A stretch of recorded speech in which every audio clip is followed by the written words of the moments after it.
as the Rattlers work toward the playoffs and their 7th world championship in team history. Let's keep it going.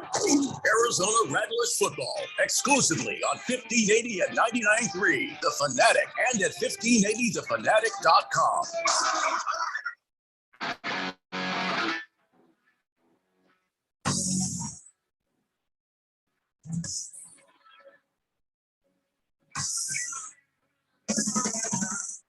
Welcome back to the Daily Blender, broadcasting live from the Harmon Solar Mega Complex in Scottsdale.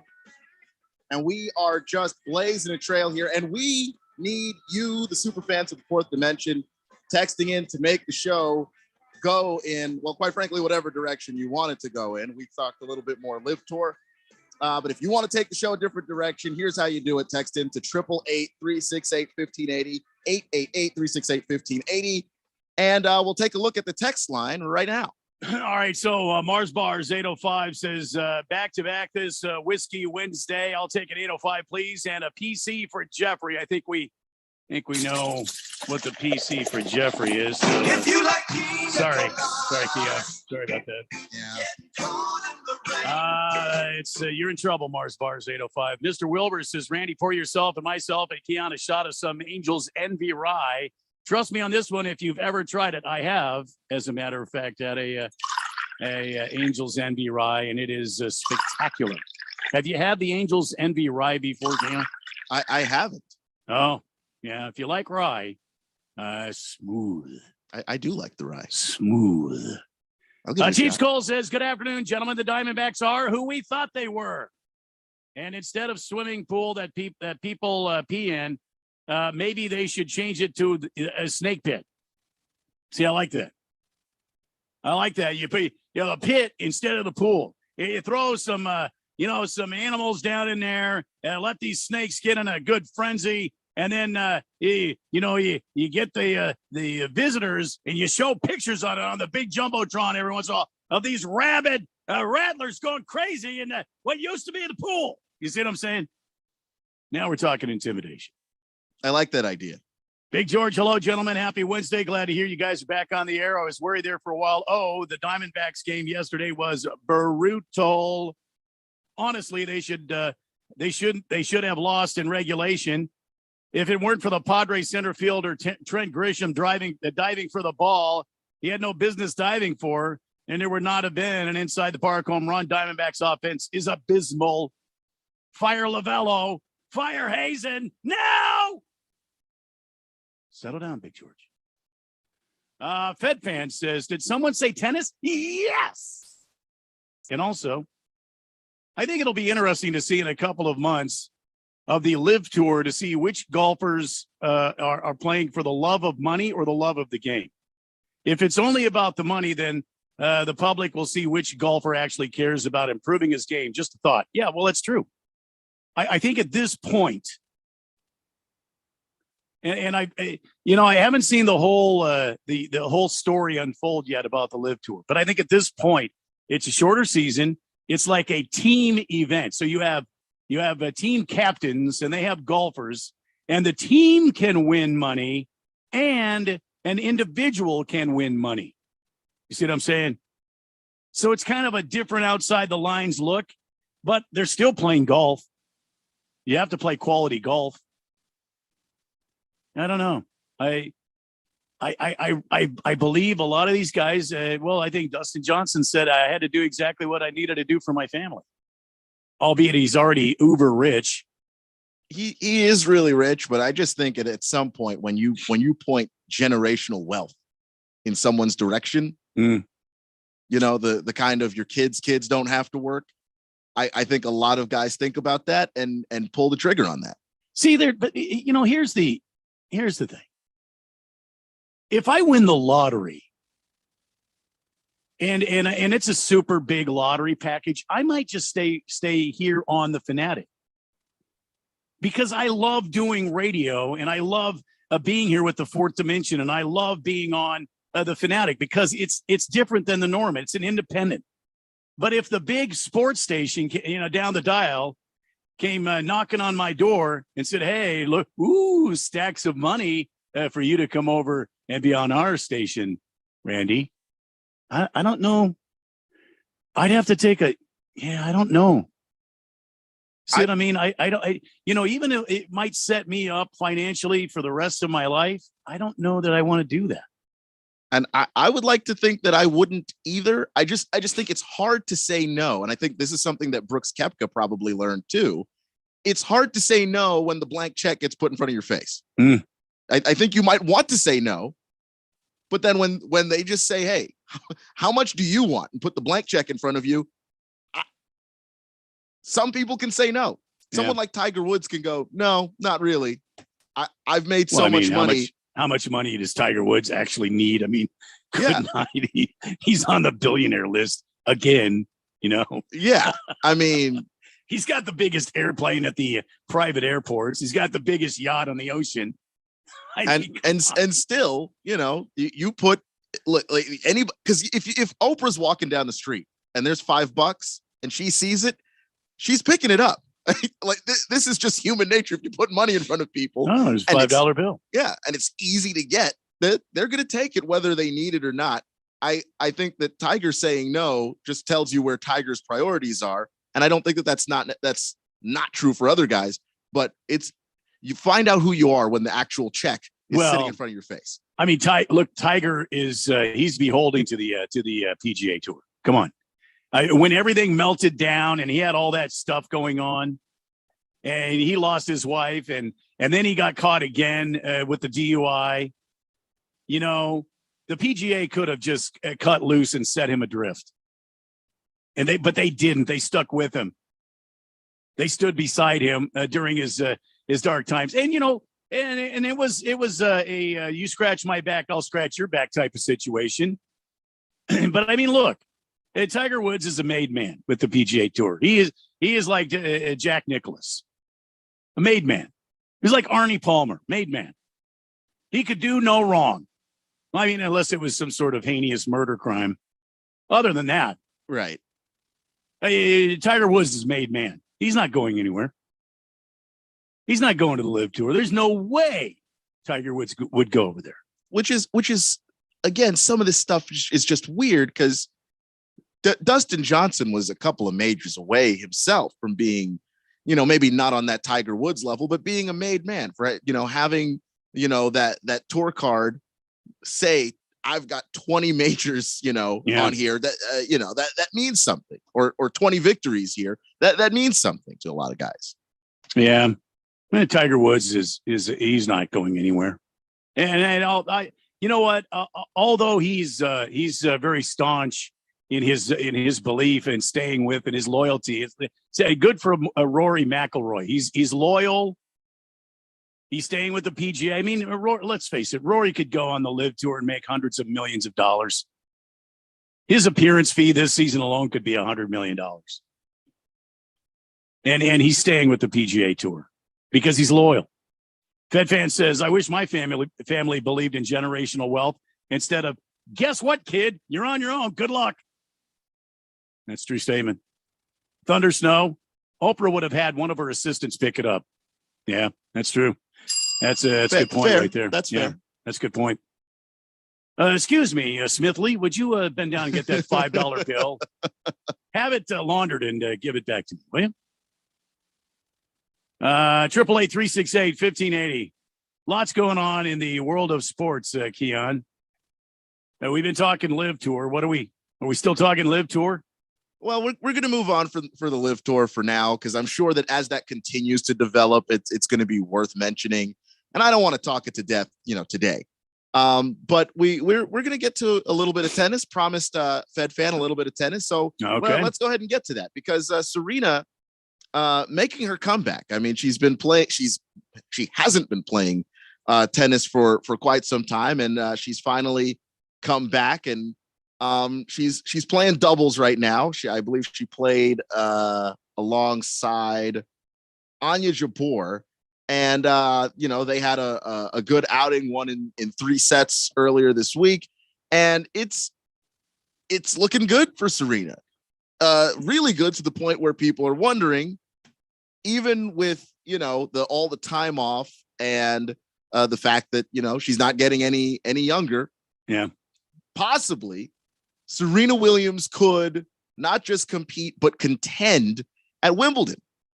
And I actually think that this is kind of in that same vein of what you were talking about, whereas like if you won the lottery, you'd still be working here. Serena loves tennis a lot because she is one of those people. It's signed, sealed. She is the greatest women's tennis player of all time. That doesn't have anything left to prove. And the idea that she's coming back at 40 to play Wimbledon and that she could still be, competitive is pretty much insane to me. The fact that she came back at all, I really thought that she was kind of going to do the Larry Fitzgerald. I'm just going to fade away. I don't really have to say goodbye because I don't want to. I thought that she was going to do more of that, but no, she's back and she's competing at a really high level.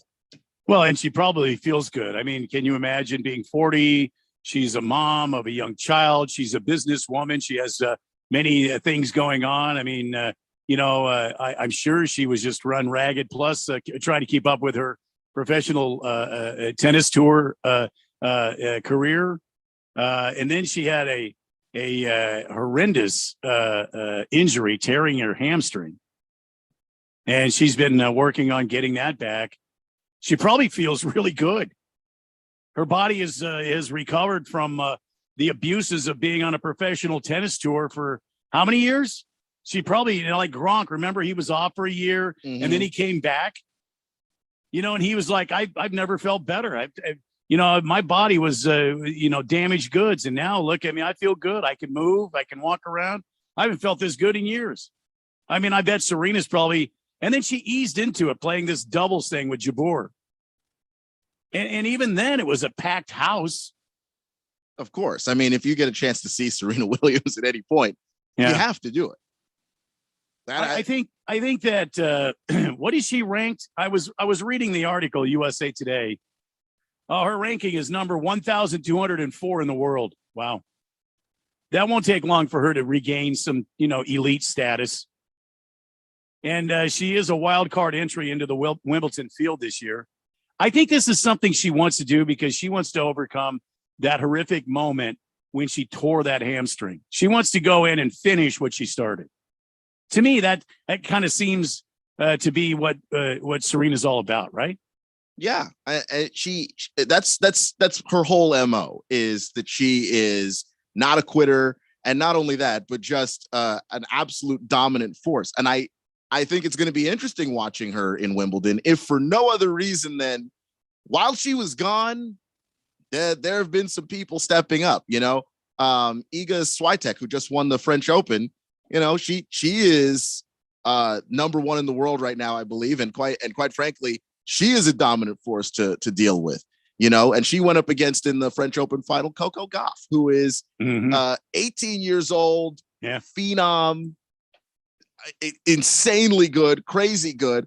But of course, you're talking about someone who's 18, and I wonder how some of these draws are going to work out, because you have younger players now. I mean, Serena's the elder stateswoman in this entire field, and I am incredibly interested in seeing how she's going to play in Wimbledon, especially coming in as the wild card. I think she's going to have some of these top-notch matches where, are we going to see Serena look 40 years old, or is it going to be like that Gronk situation where the time off was kind of a blessing in disguise? Not that anybody enjoys tearing their hamstring, but it's a little bit of a blessing in disguise, because you can come in with the time off. The rest of your body is recovered. You've gotten time to rest that I think playing in the normal tennis circuit over the course of a year doesn't really let you do that.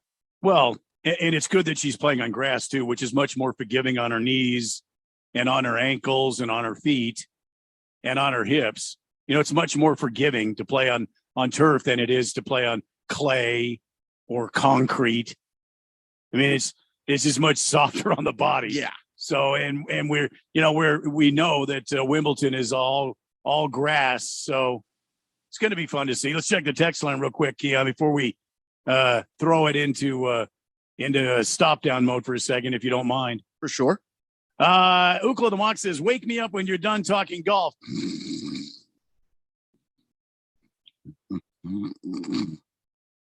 Wow, Ookla. Bringing the fire. Straight Striper says, so ironic. I just hopped off out of my car and saw a $5 bill sitting on the asphalt, and there was a $20 bill folded with it. Lucky me. So Straight Striper got $25 right there. That's not a bad day.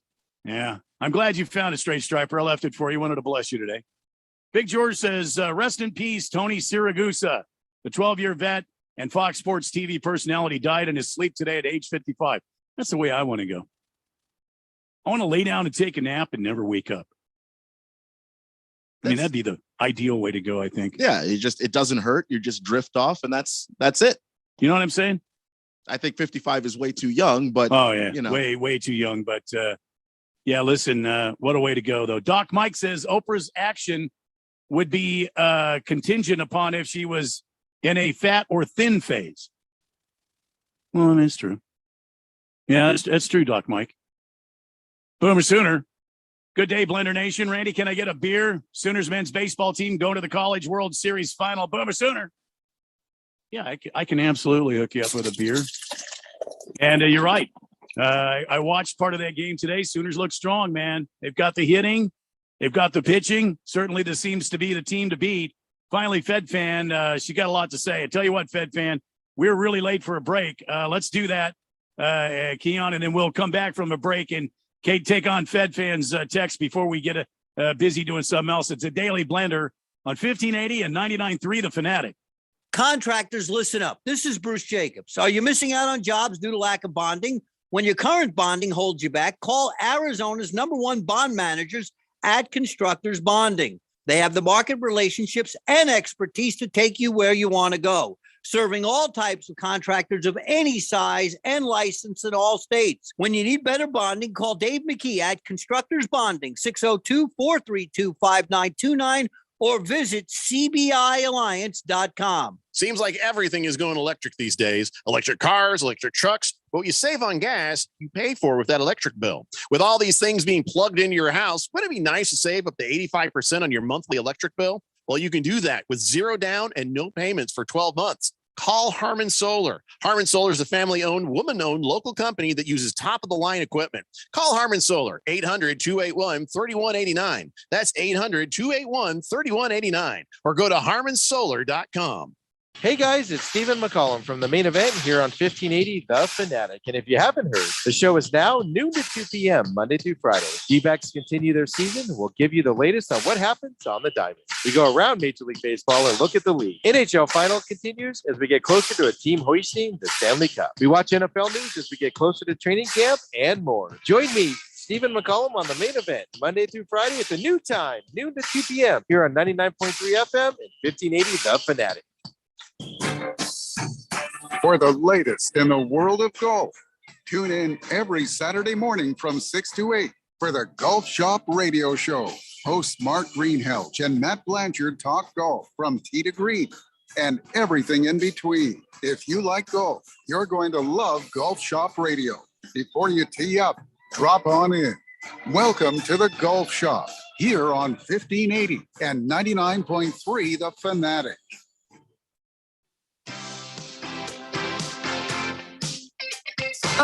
Hey, Dad, cool if I change this?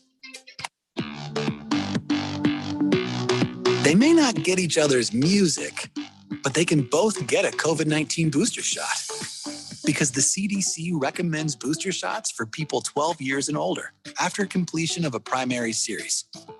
Schedule an appointment as soon as you are eligible. Sponsored by BioNTech and Pfizer. If you're an IT professional looking for an opportunity with great benefits and the freedom to creatively solve problems in a career with great growth potential and a team environment, look no further than Affinity Technology. Serving the Valley since 1992, Affinity Technology is looking for a level 1 tech to develop and deliver excellent solutions and outstanding customer service. Visit atechaz.com/jobs and get started with your future today. That's atechaz.com/jobs. Your home for NASCAR. 1580 and 99.3 The Fanatic.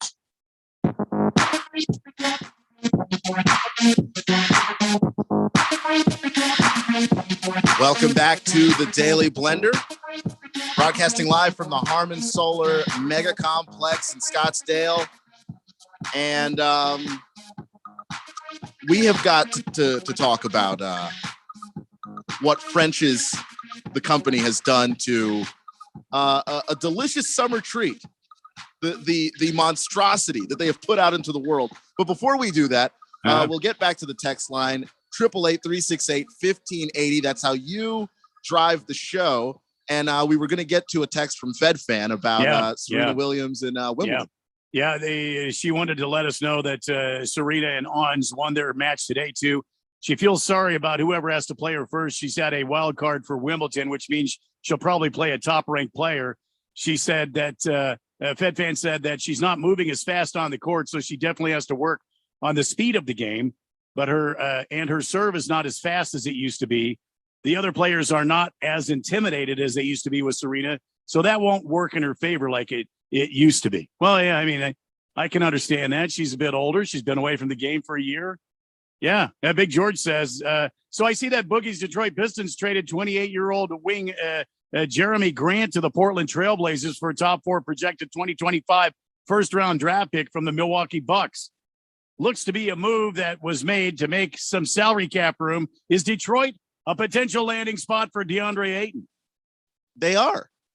They are 100% a potential landing spot for DeAndre Ayton because they want to get good as fast as humanly possible. They've got a new front office, and they've got a new young talent in Cade Cunningham that they drafted last year. And Cade Cunningham, that dude is a no-brainer pick. And he is a talented point guard. I think he's going to be one of the best players in the league that we're going to be talking about for the next 4 to 5 years. When he starts to hit his peak, when he starts to hit that prime, we're going to be talking about Cade Cunningham a lot, and maybe good Detroit basketball. That's on the horizon. And I think that they're looking to try and find young pieces that they can put around Cade Cunningham to make him better. And I can't think of anybody that would fit better for them and what they want to do than a center with DeAndre Ayton's skill set. I think it would work well with what Cade Cunningham does and how well he sets up people. And then, of course, they would have the size in the Eastern Conference to compete against some of these other guys like Bam Adebayo and Giannis Antetokounmpo and others. So, I think that he could wind up being a potential, sign and trade piece that winds up in Detroit. I think Detroit has more leverage than anybody outside of maybe Indiana to get DeAndre Ayton. So it's just a matter of what does Detroit want to give up? What do the Suns want to take from them? Because I don't think that you give DeAndre Ayton away for nothing. Just because he wants out doesn't mean that you can't find a way to take maybe that Sadiq Bey out of Detroit. I like that dude a lot. I think that if Sadiq Bey were to be a Sun, that would be an incredible offseason move for Phoenix, where right now a lot of things are kind of unsure. And the draft is coming up tomorrow, and the Suns have an interesting strategy. We'll talk about that later on in the program because it's a very unique strategy, and I don't know how well it's going to work in the long term. But first, we've got to talk about the most important thing, which is summertime treats. Yeah. Which, the most popular one, the most common one is a popsicle. Now you can't go wrong. It's a popsicle. It's not a pina colada. No. I thought it was a pina colada. I'm so glad I'm glad it's not that. All right. Yeah. Okay. Popsicle. Okay. Popsicles. Everybody loves popsicles. It doesn't matter how old you are, from the time you're a kid to into adulthood. Popsicles are fantastic. They're undefeated. They're unanimously liked. Okay. 100% approval rating. Yeah. Popsicles. Yeah. Sometimes I invite my grandkids over just so I can have popsicles. All right. Go ahead. Sorry. No. I think that is that you've got to find a way to get it in there. It's not to see the grandkids. It's so I can have popsicles.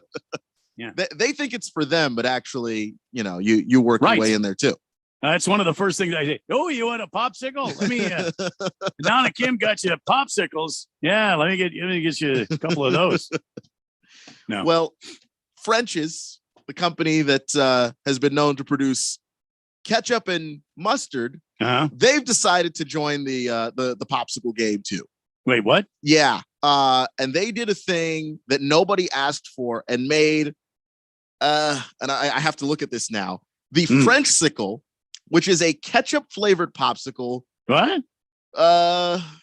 Boy, it's yeah.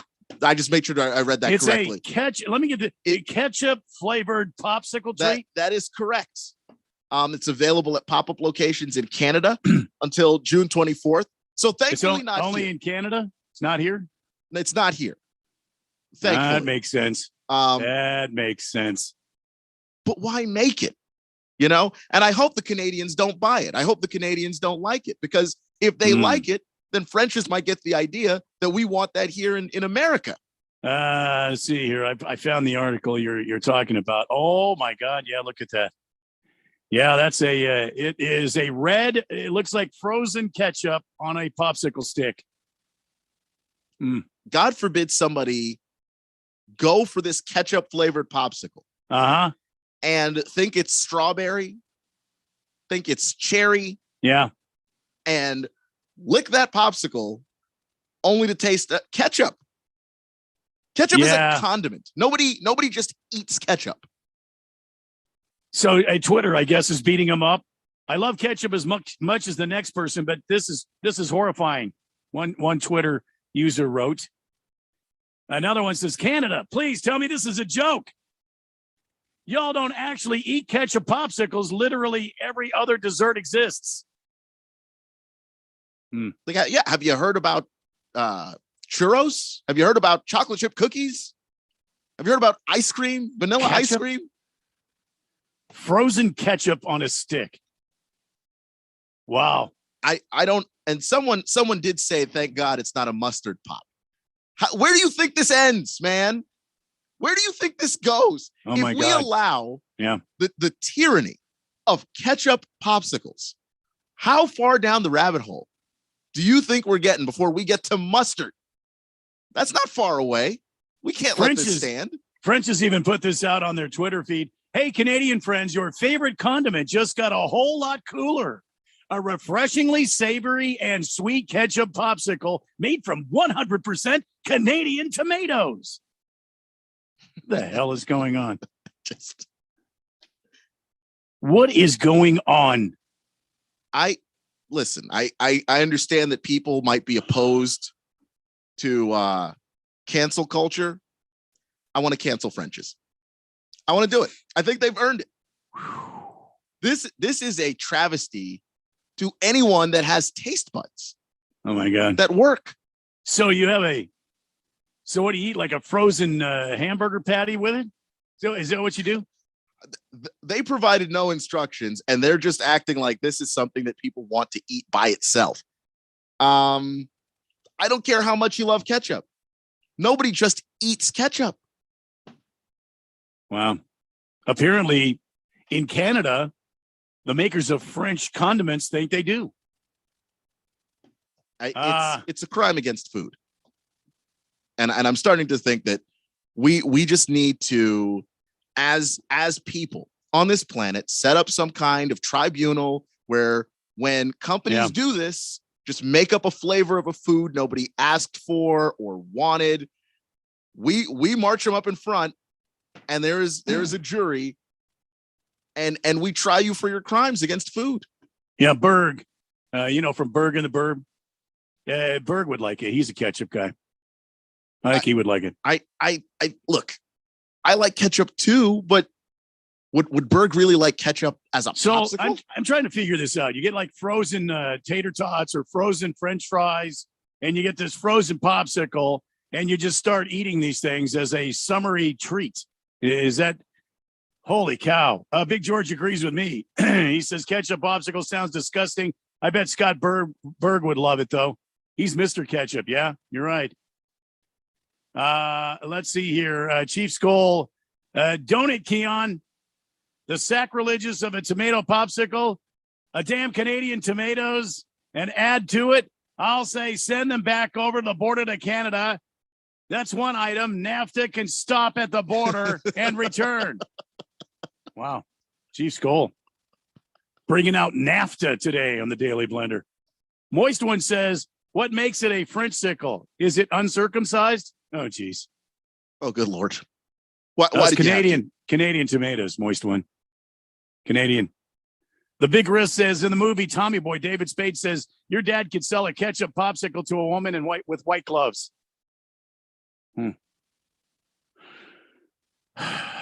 Robert and Surprise, they froze some of that jalapeno ketchup from Whataburger. I'm all over it. Really? I like the spicy ketchup at the Whataburger, but as a popsicle? Bruno Baller says, just throw some ketchup packets in the freezer and make ketchup flavor pops right there. Those Otter Pops, you know? That's true. You could make them at home, and then, you know, I just can't imagine being a kid. You know, you play outside, you know, basketball with your friends. Yeah. You come into the house, you open up the freezer, you let the cold air hit you in the face, and you're looking around for something, a delicious treat. Oh, there's a popsicle, and you lick it, and actually it's ketchup. Oh my God. That sounds like a nightmare.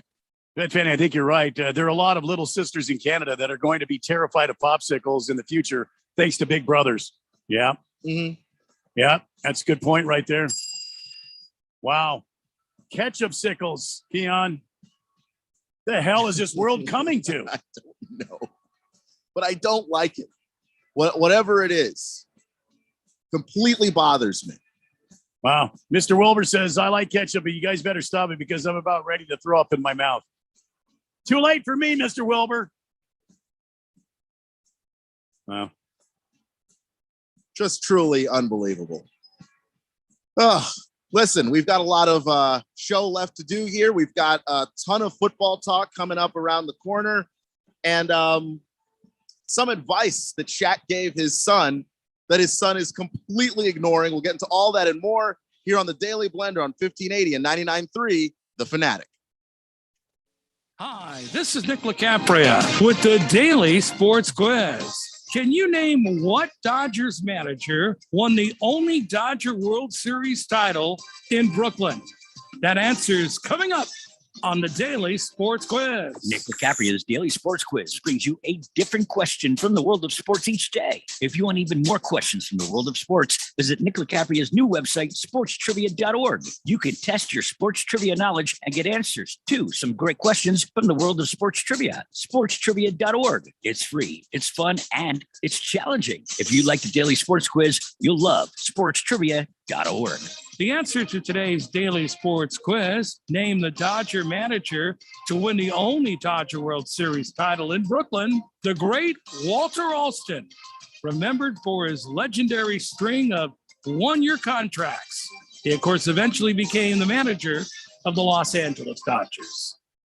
There's no doubt that Harman Solar can save you up to 85% on your monthly electric bill. That's a fact. Bruce Jacobs here. But did you know it's possible to get solar for zero down and no payments for 12 months? You can lease, finance, or even purchase outright. They have plans that fit everybody. Harman Solar is a family-owned, woman-owned local company that uses top-of-the-line equipment. Call Harman Solar at 800-281-3189. That's 800-281-3189, or go to harmansolar.com. Aw, you didn't have to go so all out for my birthday. Yes, we did. Because birthdays are about showing your friends how much you care for them and how grateful you are for their... This is Jamie from Progressive. No, this is a great time. Progressive protects you 24/7. Mm-hmm. Oh, I'm sorry that happened. Jamie, can you hold on 1 second? I got to take this call. But remember, birthdays are about togetherness. Contact us 24/7 on the phone, online, or on the mobile app. Progressive Casualty Insurance Company and affiliates, covered subject to policy terms. Uncertain times can lead to fearful investing, which could leave you in a bad spot, especially if you're trading on emotion. When tumult opens and closes the market, you need sound advice. Hello, I'm Mo Ansari, host of Market Wrap and president of Compact Asset Management. If fear has you in its grips, it's time to take a look at your investments. At Compact Asset Management, we specialize in providing complete wealth management solutions to help you reach your financial goals, no matter where the market goes. Dial pound 250 in your cell phone and say, talk to Mo for a free portfolio review. We will also discuss how we can can work together to create your customized retirement plan. Call pound 250 on the cell phone and say talk to Mo, and let us help you take the fear out of your portfolio. Again, call pound 250 on the cell phone and say talk to Mo. Compact Asset Management is a registered investment advisor, funds custodian, Fidelity Institutional Wealth Services, member FINRA SIPC. KQFN Tempe, also transmitting on K25CD Phoenix at 99.3 FM and K242 Rolling Hills at 95.9 FM. All right, people, settle down because it's time. Time for what? Showtime. When does it start? Right now. 3, 2, 1. Let's get on with the show. Let's do it.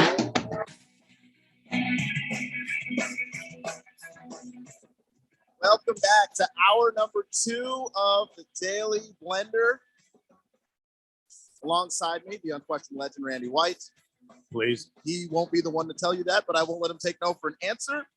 I'm Keon Rose. I'm in the control room. I push the buttons, make some sounds, play some music. Sexiest man in sports talk radio. Oh, stop it. And I with a name like Keon Rose, come on. That's got sexy all over. Look, I'll take the compliment. Don't get me wrong. But anywho, we have a lot of stuff to get into this hour. A ton of football to talk about, and some football stuff that I don't know. It's good news to me. It does involve my Washington Commandos. And at first glance, you might look at this and think that this is not good news. The owner of your team was asked to come into to see Congress, to see the House Oversight Committee. They've got it in for him. They want him to answer for sexual assaults that have been reported on by the Washington Post and other news outlets. They want him to answer for what he has done in a fashion that he hasn't really had to answer for really ever before.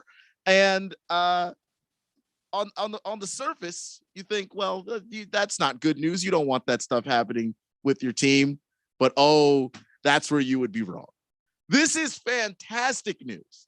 And I've seen politicians, by the way. So you're going to be happy. So it's okay for me to just jump in here because it sounds like that Congress might enact some way to get rid of your owner. That they might figure out a way to do it. And you might ask yourself, doesn't Congress have other better things to do? Maybe that's possible. I just see my tax dollars at work. Finally, in a place. I just see my tax dollars at work. All right. Finally used in a way that I 100% agree that it should be used, which is, yes, kick my owner out from the team that he owns. Please do.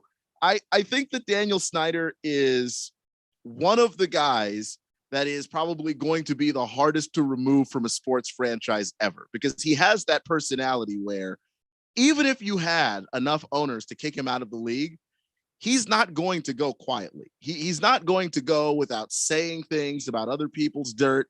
He's not going to leave without fighting back against the NFL, filing lawsuits. That's the kind of human being that Dan Snyder is. He is impossibly stubborn, and he is not, under any circumstances, just going to walk away because the NFL asked him nicely, even if there is a lot of dirt on him out there.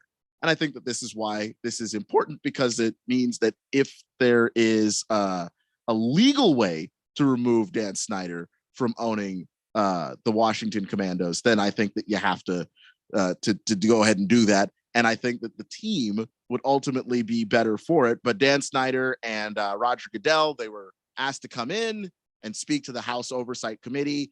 And what wound up happening was, obviously, Dan Snyder just had his lawyer send a letter saying, I've got somewhere else to be, just places. Don't worry about it. None of your concern. And Roger Goodell went in and tried to answer questions. And I don't know if Roger Goodell is trying to act like he doesn't have any power at all.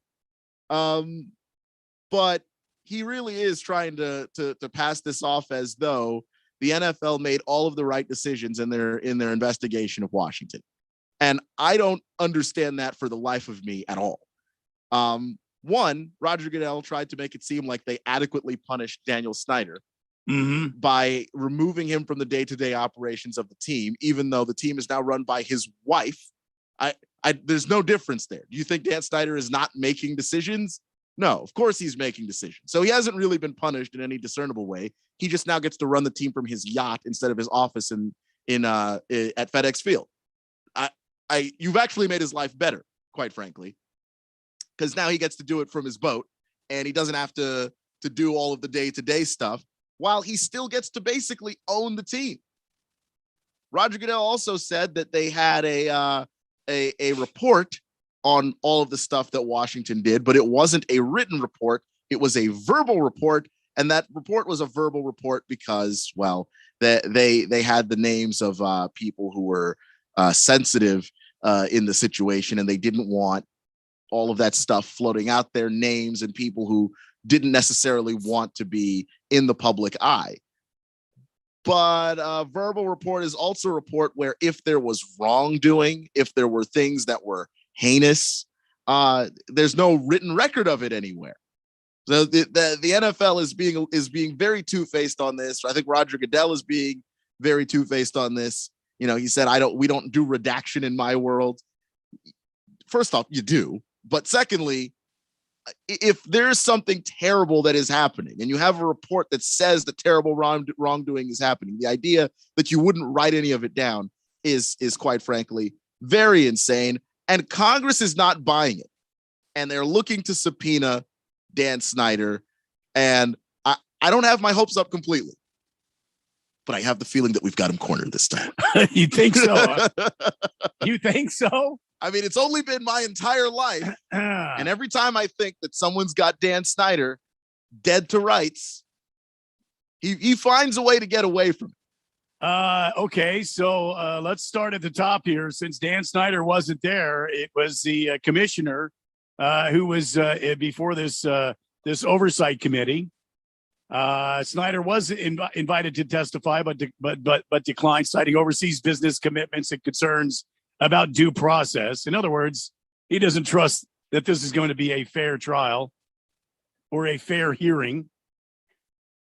Dan Snyder is also, because this meeting produced a shadow investigation investigated by Dan Snyder that sought to discredit former employees making accusations of workplace sexual harassment, hired private investigators to intimidate witnesses, and used an overseas lawsuit as a pretext to obtain phone records and emails, according to a document released by House Committee on Wednesday. How did the House Committee get this document? And why is the commissioner saying he cannot sit there and do anything about this, and that this Dan Snyder fellow has already been punished enough? But he didn't say what it was. Look, Roger Goodell looks really bad here. Because I understand that he doesn't by himself have the power to do anything to any individual owner. Goodell said, I don't have the authority to remove him when he was questioned by Rashida Tlaib. I can't say the last name, the Michigan Democrat, whether he would remove Snyder's owner. Goodell said, I don't have the authority. He's correct. He does not have by himself the authority. He can suggest it, though. That's what I'm saying. He's the commissioner of the league. Part of your job is to take these 32 different entities and get them to work together for the common good of the league, which in the NFL's case is money. It's always money. But to get these 32 guys to make decisions that are going to ultimately make the league more money. And I can't think of any worse black cloud to just have lingering over your head, just hanging over there, than an owner who has got sexual assault cases, accusations against him that are unaddressed. Taking him out of the day-to-day operations of his team is not punishment if he still gets to own the team, if he still gets to reap the financial benefits of owning a team and the social benefits of owning a team. The NFL fined the team $10 million last year, and Snyder stepped away from his day-to-day operations after Wilkinson presented her findings to Goodell. However, the league did not release a written report. The league did not release a written report of Wilkinson's findings, a decision Goodell said was intended to protect the privacy of former employees who spoke to investigators. The league did not release a written report. There is a report on paper somewhere.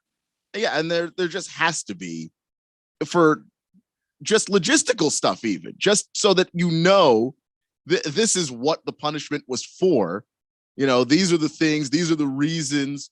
It is written somewhere, but they never released it, and they are acting, quite frankly, like it doesn't exist, which is beyond strange.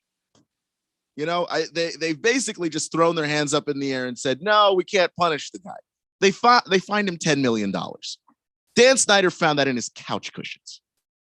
If the league really had some cojones, they would have fined him 10% of what he gets every year from the league.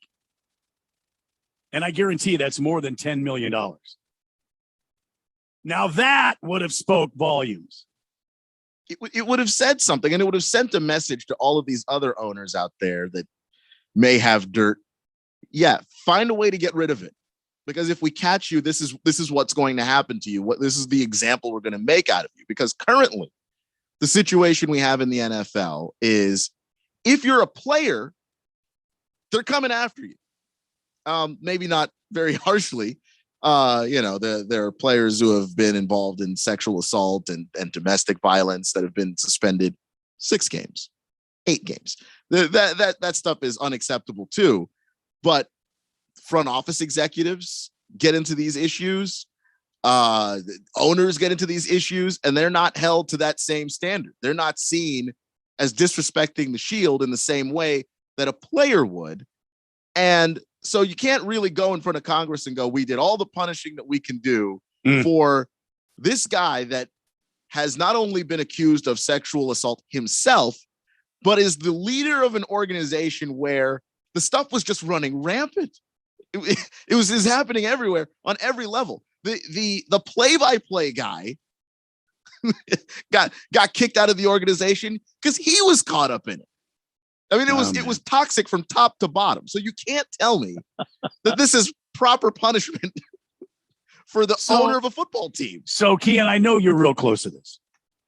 When is somebody going to do something? When is somebody going to stand up and do the right thing and rally the troops? And is there a chance that 3/4 of the owners would like to see Mr. Snyder booted? I think there would have to be some kind of smoking gun. There would have to be. What do you mean? We've got cheerleader videos that were lewd.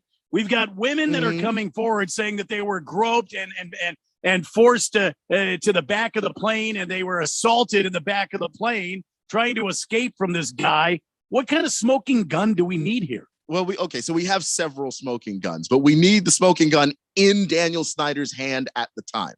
And right now we have enough disconnect where they don't feel comfortable moving forward on it. I feel weird saying that because if it were anybody else, and I mean anybody else, they don't get the kind of leeway that Daniel Snyder has.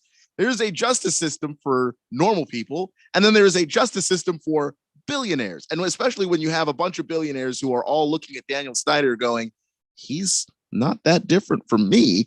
If I kick him out, if anything leaks about me later, I'm getting kicked out. And I don't think that the owners want to make a move on that. And to catch Dan Snyder, it would have to be something that is so obvious, that you couldn't hide from it if you wanted to, and it would actually affect the NFL's bottom line. That would have to be what it would take. 888-368-1580. The text line is active. Hefty Lefty says, welcome back, gents. Those fish must have been biting something fierce. Also, this is where Uncle Roger's earning his money from the owners. He's taking all the heat for this, and isn't that what owners sort of pay him to do? You mean be like a mouthpiece, kind of a deflection shield?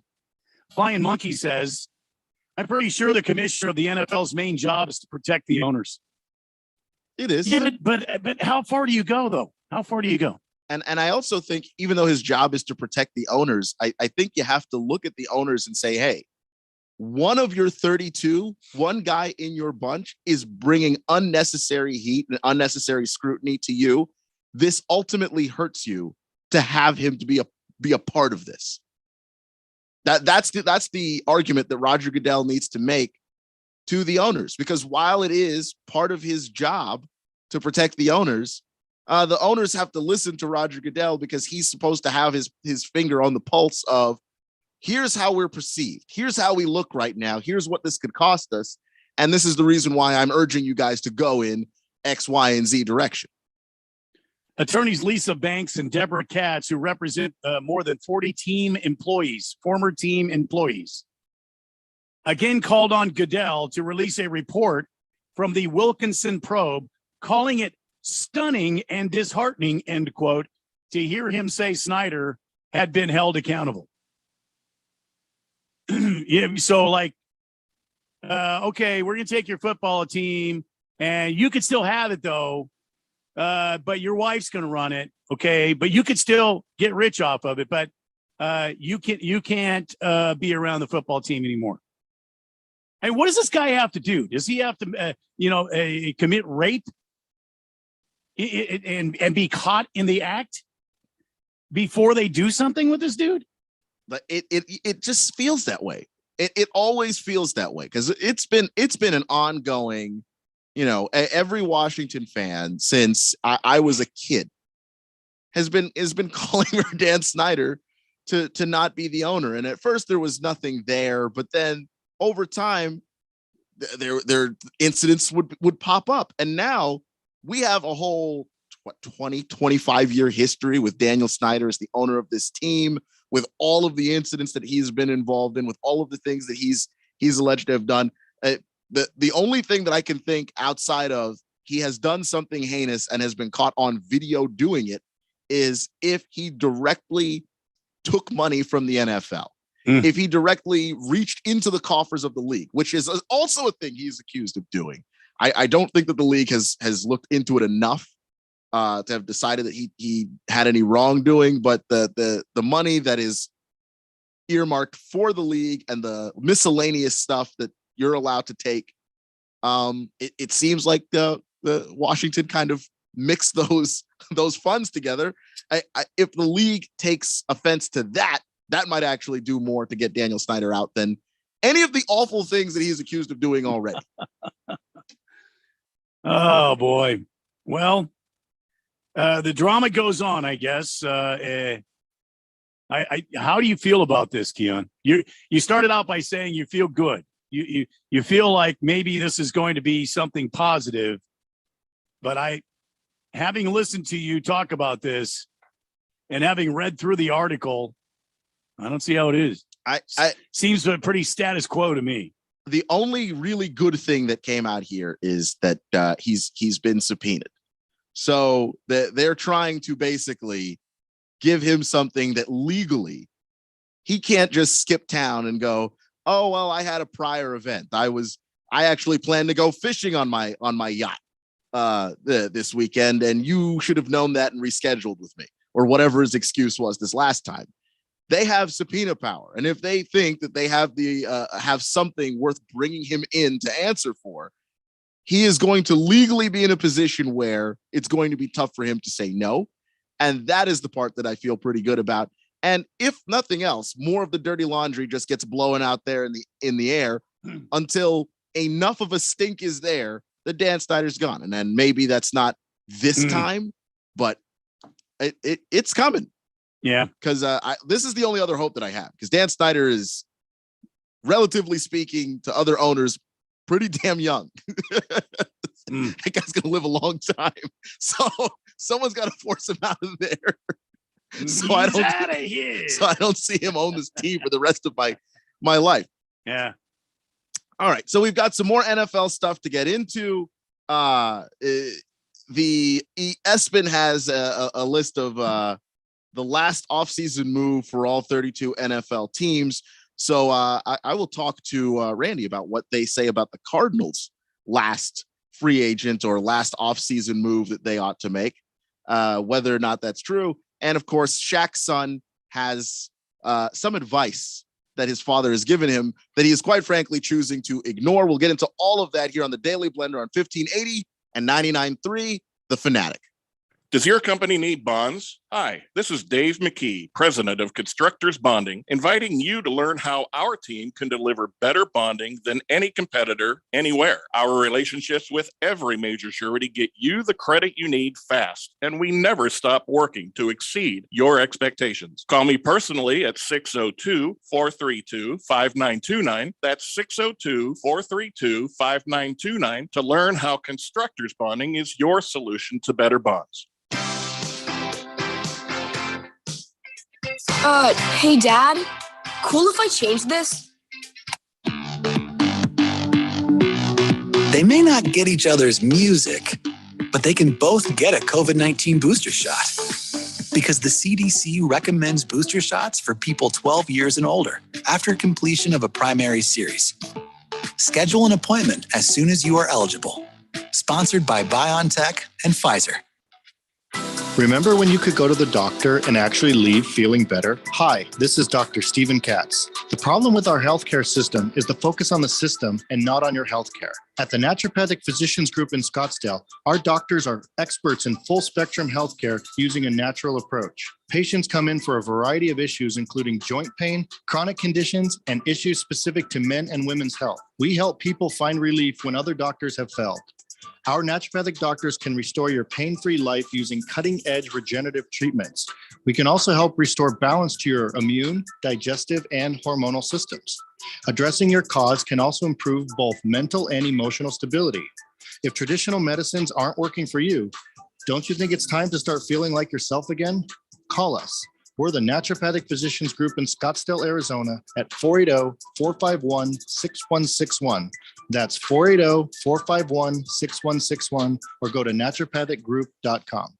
There's no doubt that Harman Solar can save you up to 85% on your monthly electric bill. That's a fact. Bruce Jacobs here. But did you know it's possible to get solar for zero down and no payments for 12 months? You can lease, finance, or even purchase outright. They have plans that fit everybody. Harman Solar is a family-owned, woman-owned local company that uses top-of-the-line equipment. Call Harman Solar at 800-281-3189. That's 800-281-3189, or go to harmansolar.com.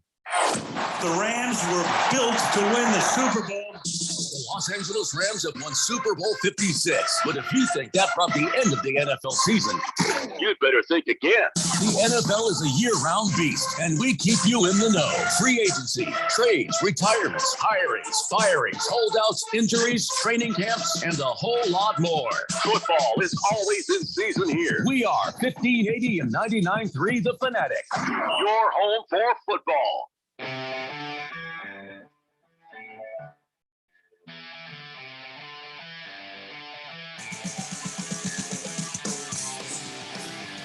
Welcome back to the Daily Blender, broadcasting live from the Harman Solar Studios, the Harman Solar Mega Complex in Scottsdale. Yeah, the Mega Complex in Scottsdale. Yeah.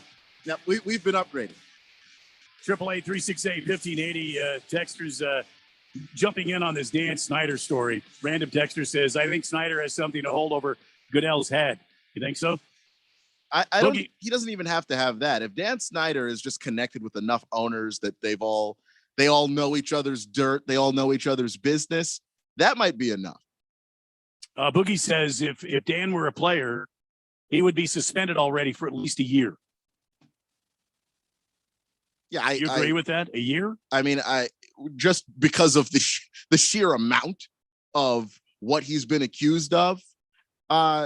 Yeah, I mean, because that's the kind of suspension that someone like Deshaun Watson is looking at, where just on sheer quantity, and I know he settled 20 of the cases, but that doesn't matter for the NFL's investigation because the NFL is not a government body. The NFL doesn't have to find you guilty. They just have to suspect it, and they can levy out whatever punishment they want, and that's in the CBA. And so the Deshaun Watson's looking at that kind of thing. Dan Snyder, if you look at the accusations that he's had over the years, and we don't even have to go all the way back to the beginning, just the last 10 years of his tenure as the owner of that football team, he has done enough that, yeah, a year would probably be in order for what he is accused of doing. Well, I mean, if a player, but he's an owner, and he's basically just got a slap on the wrist. I hesitate to say it, but I'm with the lawyers in this case. I don't think they're grandstanding. What kind of punishment did Snyder get out of this report? He, tip jar money and go away and let your wife run the damn team. Give me a break.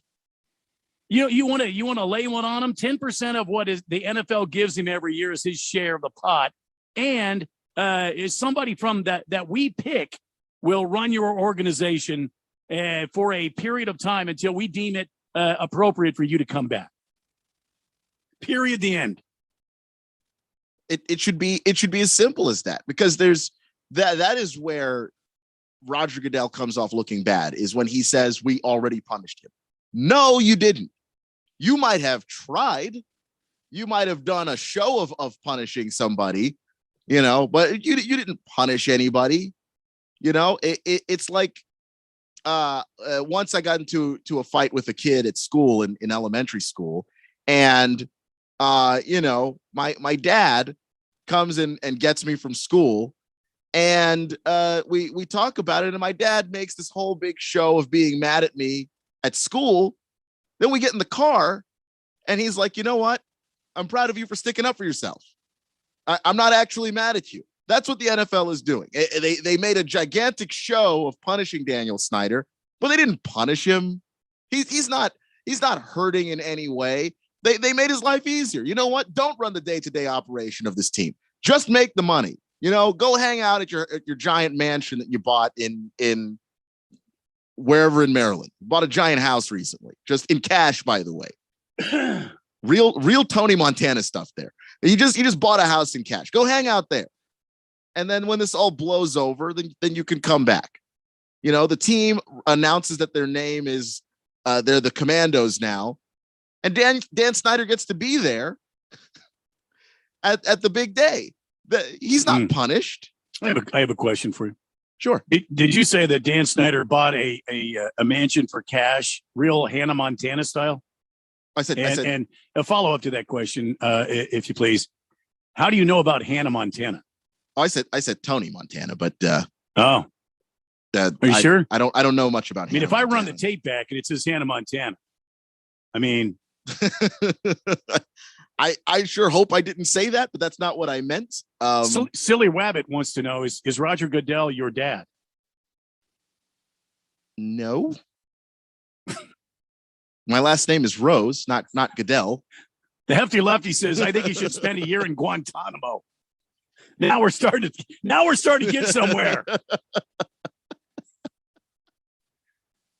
The Fed fan says it's ironic how the pot's always calling the kettle black. What the hell does that have to do with? What does that have to do with anything? Explain what that means. Oh, you mean Congress? You mean Washington? And they're all up in arms about Daniel Snyder and his misgivings. I see what you're saying. 100%. That I understand that. Yes, yeah. I agree with that. Good Cat says, Randy Keon, good afternoon. Good afternoon, Kit Kat. Good Cat. Good afternoon. I almost said Kit Kat. Break me off a piece of that Kit Kat bar. Big George says, what, did Keon just compare himself to Dan Snyder? And the NFL is his dad? I would compare yourself to somebody better, Keon, like Caesar or Gandhi. Yeah, I'm not saying that I'm Dan Snyder. I'm saying in the situation where the league does not want to punish somebody, they are making a show of doing it. Hefty Lefty said he heard Hannah Montana, but that's because he wanted to hear that. Hillary Duff is a fox. What? Hefty Lefty and Hillary Duff forever. Old school Disney crushes are happening right now on the Daily Blender. I didn't think that we'd ever get here as a radio program, as a broadcast. I never thought Hillary Duff is a fox. Says a hefty lefty. Oh my God.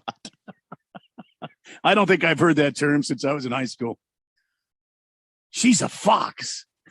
888-368-1580. Whether you're foxy or not, go ahead. Text in. Oh, man. Well, we will try to move forward. The Dan Snyder saga continues on, Keon. It does. I just every time his name comes up and someone is trying to oust him, that is just, to me, always good news. Random texter says, I think Selena Gomez is pretty smoking hot. Wow. Fed fan says, I heard Tony Montana. You're welcome, Keon. Thank you, Fed fan. Pretty sure it was Hannah Montana, Fed fan.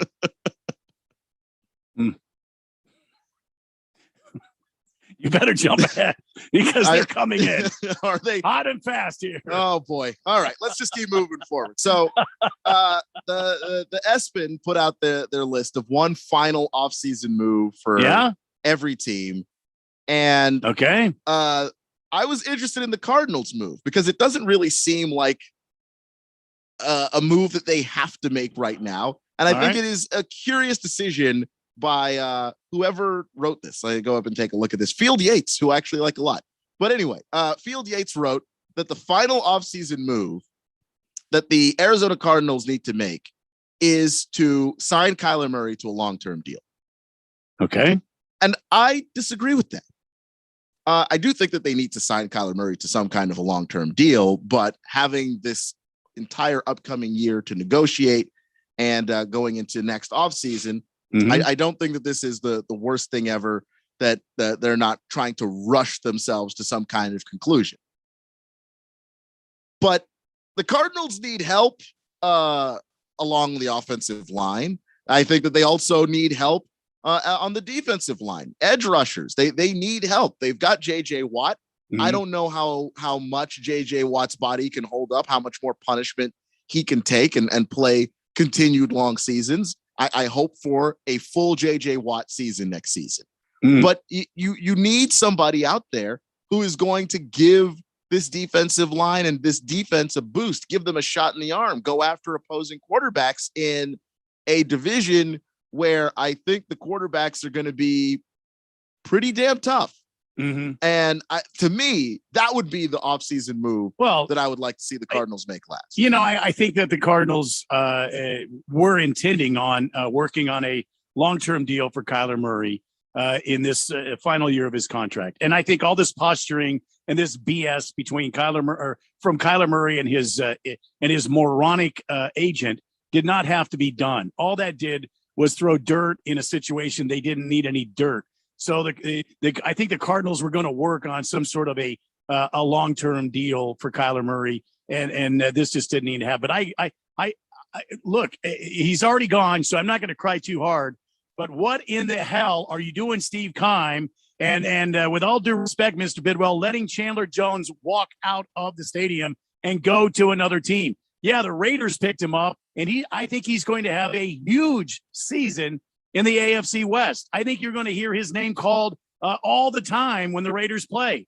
So what are the Cardinals doing when you've got teams, prolific offensive teams like the 49ers and the damn Rams, and you don't have an edge rusher to replace Chandler Jones? What are you doing? I would have taken that move hands down. If I'm the GM, I'm paying Chandler Jones whatever the hell he wants.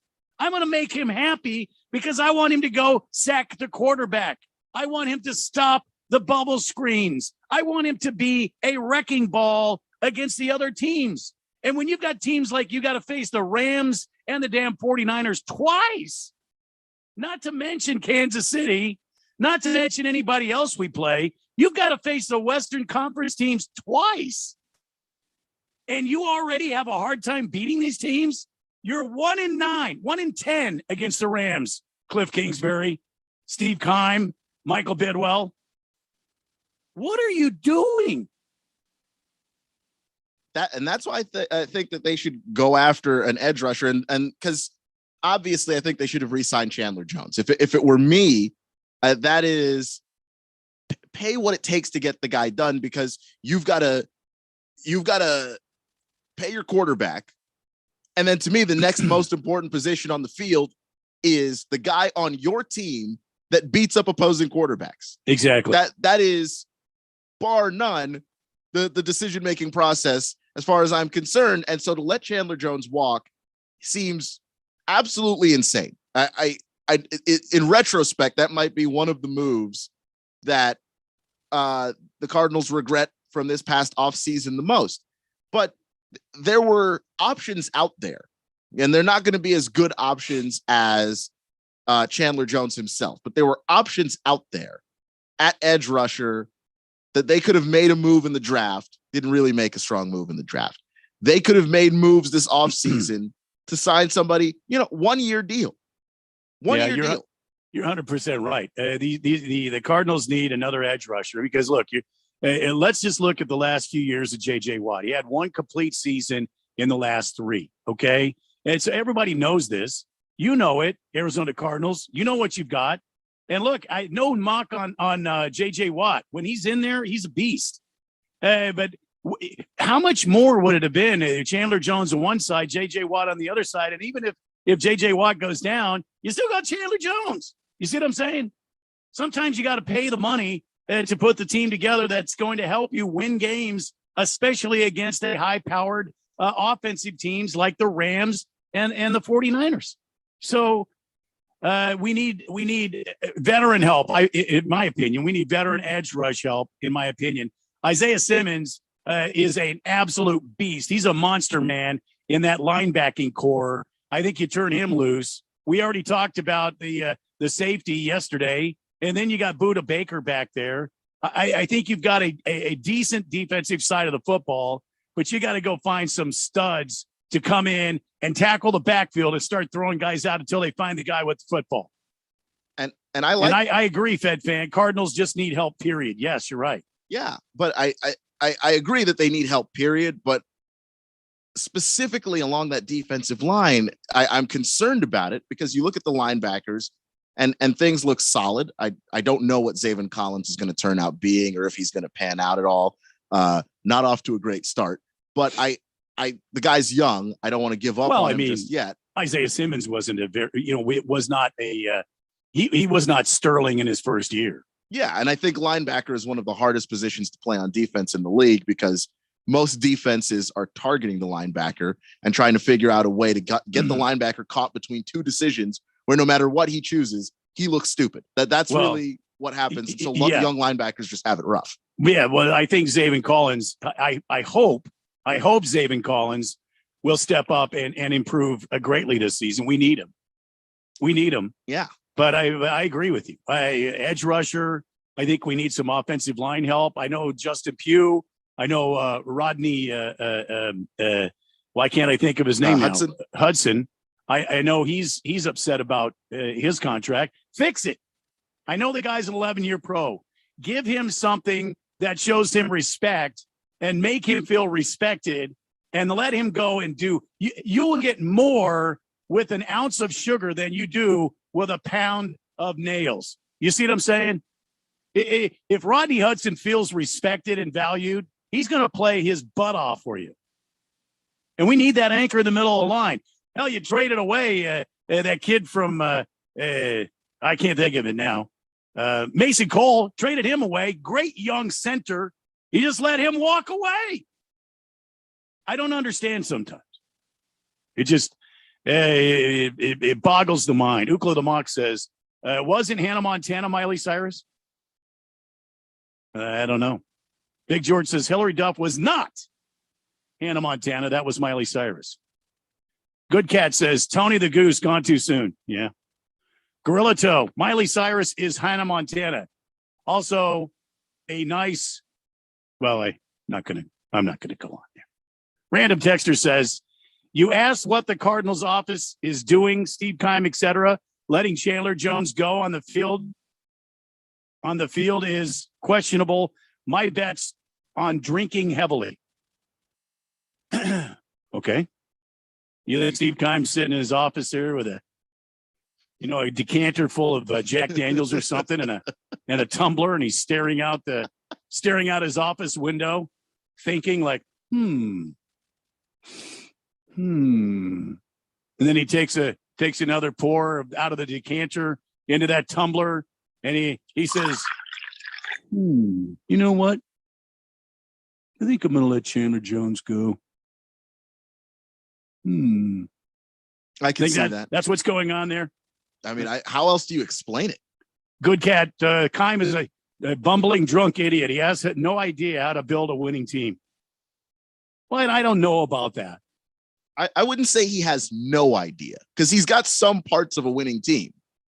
It's just that the gaps that the team has, they're massive gaps. There have been some questionable moves by Steve Keim, but most recently pulling off some of these trades. D-Hop. He did steal Chandler Jones from Bill Belichick, remember? But then he let him walk away. See, that's the puzzling part. All right, sorry, I won't take up it. Go ahead, Keon. I know we're up against a break. Yeah, no, it's just something that you get fired up about, because you're trying to figure out what the rationale could possibly be for building part of a good football team and then kind of ignoring the rest of it. That doesn't make any sense to me. And I think that there are going to be things where we look at moments this season where the Cardinals have some regrets about guys that they let walk out the door. All right. When we come back here on the Daily Blender, we've got some advice that Shaq gave his son that, of course, his son is now going to turn around and ignore, and reasons why you do not want to be hazed by Tom Brady. Tom Brady, apparently brutal with the hazing. We'll get to that story next. Daily Blender here on 1580 and 99.3, The Fanatic. Are you a planner? Do you like to plan ahead? Then, of course, you already have a plan to call Harmon Solar, right? Bruce Jacobs here. It should be at the top of your list to get solar now and enjoy huge savings next summer. Up to 85% on your monthly bill with zero down and no payments for 12 months. Then you can plan what to do with all that extra money. Harmon Solar is a family-owned, women-owned, local company that uses top-of-the-line equipment. Call Harmon Solar 800-281-3189 or go to harmonsolar.com. This is Aaron Warby, host of the Bulls and the Bears Radio Hour. In the show, we try to teach the tools, rules, and strategies that traders and investors need to do better with their wealth and portfolio income. But most of the time, an hour is just not long enough. At Online Trading Academy, we believe that the average person should be given the tools, rules, and strategies that Wall Street's elites have been using for years to outperform others. Are you one of the millions that have recently established a trading account? Or have you always wanted to trade or take a more active role in guarding and growing your own wealth, but have not had the know-how or confidence? We want to invite you out to a complimentary 3-hour power trading and investing workshop, where you'll learn what it is that the professionals use to limit their risks and maximize their possible gains in both trading and investing. To register, call 8448-TRADER. That's 844-887-2337, or text the word stocks to 25029. Again, that's stocks to 25029. Reserve your seat now. At Wendy's, we make breakfast better. Like with our Breakfast Baconator. Better from top to bottom bun. Savory sausage patty? Better. Crispy oven baked bacon? Better. Fresh cracked egg? Better. The Breakfast Baconator might just be the greatest breakfast sandwich of all time. So you can keep settling for not better, or you can get a better breakfast from Wendy's. Tough choice. Choose wisely. Choose Wendy's better breakfast. Participating U.S. Wendy's during breakfast hours. Well, Mrs. Grayer, nothing on the x-ray that pinpoints the source of the pain. Let's send you to our lumbar expert. After reviewing the x-rays, I can't see anything wrong. Let's give you a steroid shot for the pain and send you to the lab for some blood work. Tired of the runaround? How about trying a new approach? The holistic approach. At the Naturopathic Physicians Group in Scottsdale, our medical doctors are experts in full spectrum care using a natural approach. Patients come in for a variety of issues, including joint pain, chronic conditions, and issues specific to men's and women's health. Our naturopathic doctors can restore pain-free joint function and restore balance in immune, digestive, and hormone systems, which often improves both immediate physical symptoms and also improves cognition and emotional stability. If traditional medicines aren't working, don't you think it's time to start feeling like yourself again? Call Naturopathic Physicians Group at 480-451-6161. That's 480-451-6161. Or go to naturopathicgroup.com. If it's local, we talk about it. 1580 and 99.3. The Fanatic.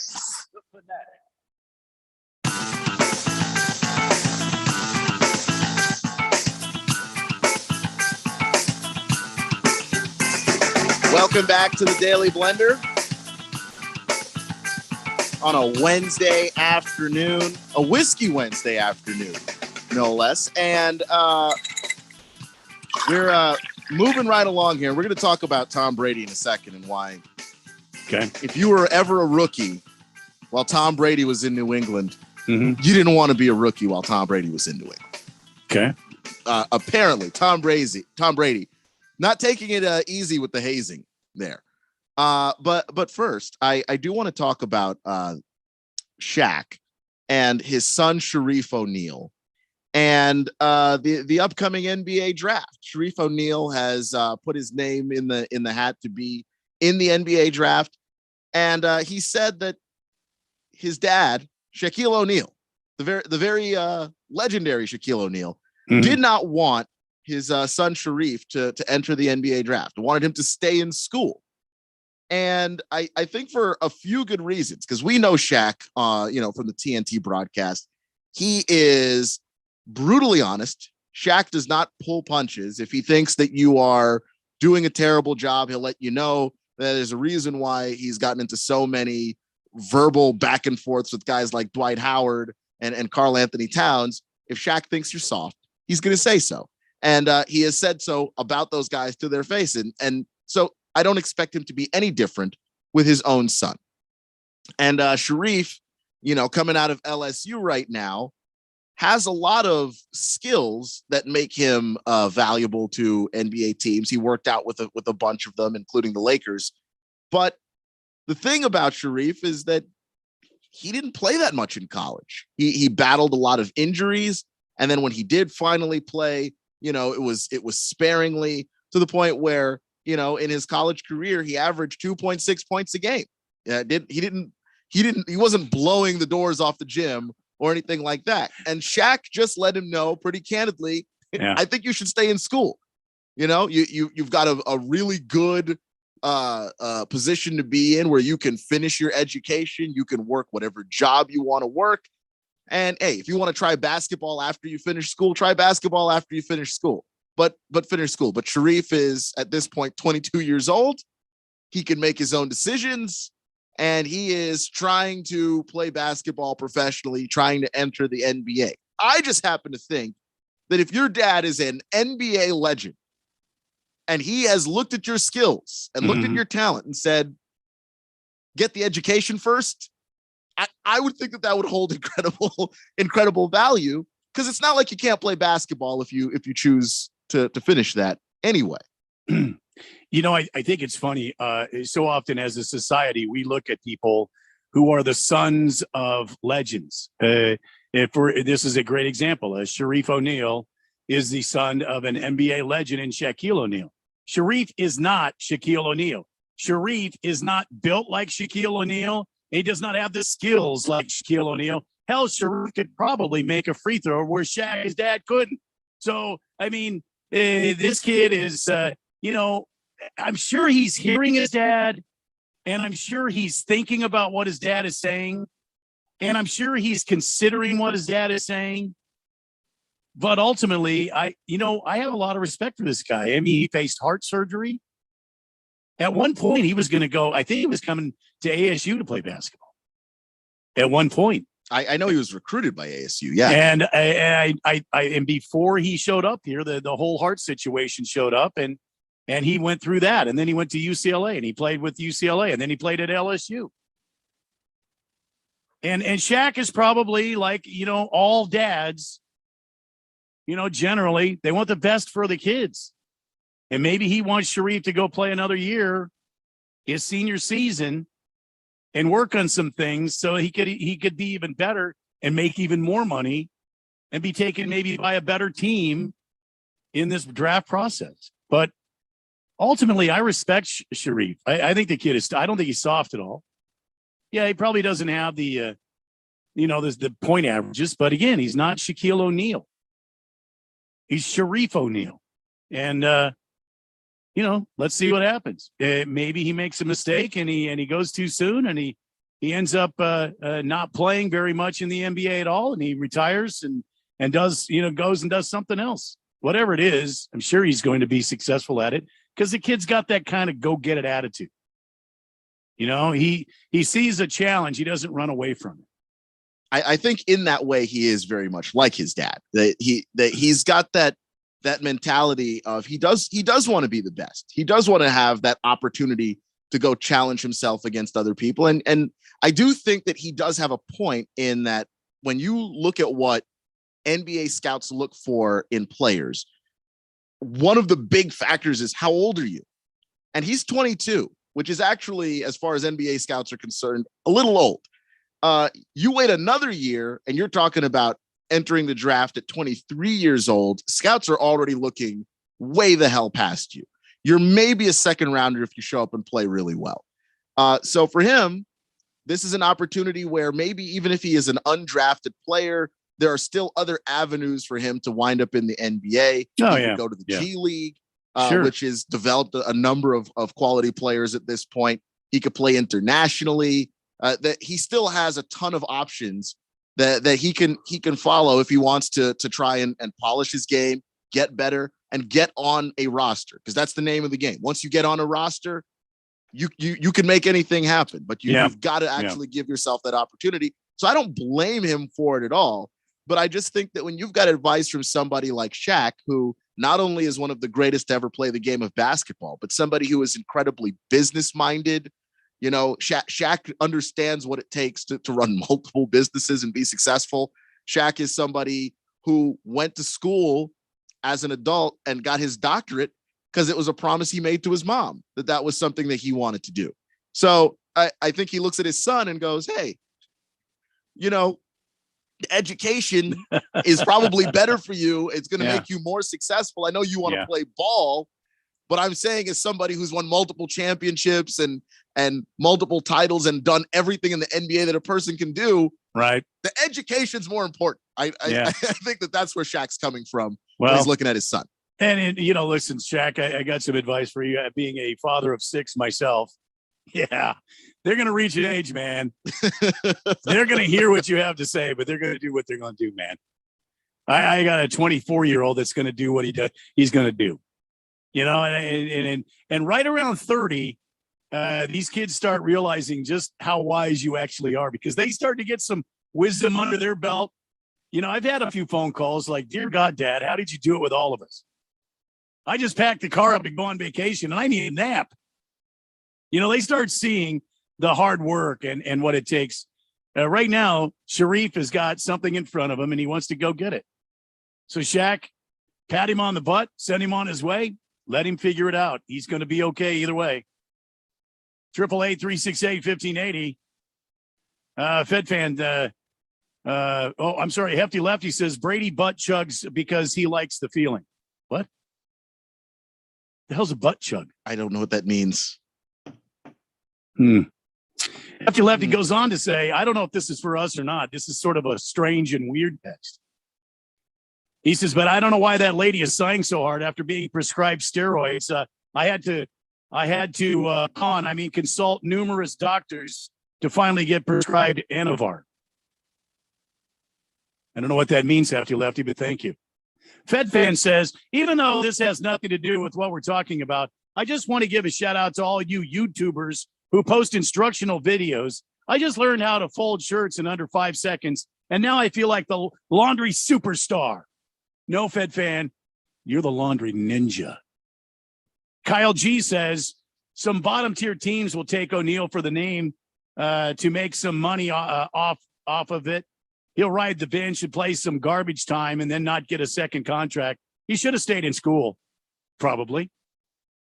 But he's going to do what he's going to do, right? And the reverse is true. I mean, you can go to school because the basketball will still be there later, but the school will still be there too. I mean, Sharif has enough money in that family that if he told Shaq, he told his dad, hey, basketball didn't work out, I want to go back to school and finish it. I don't think Shaq's saying no. Watermelon says, Randy, do you think Sharif will get drafted? If so, based on stats or because he's an O'Neal? I think that it's because he's an O'Neal, to be honest with you. I think Keon's spot on. They're going to ask him what his age is, 22. Oh, okay, moving right along. The only thing that is even close to being appealing is that he's an O'Neal. he's got Shaq's DNA, and they might take a shot on him. And I think, I think Kyle G had it right. He probably come in, ride the pine a little bit, maybe play summer league, play some G ball. He might be one of those guys they bring up and down from the G League, don't you think, Ian?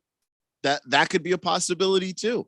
And if he plays well in those stints, if he plays well in the in the summer league or in those garbage time moments, you look at what the Warriors have done recently.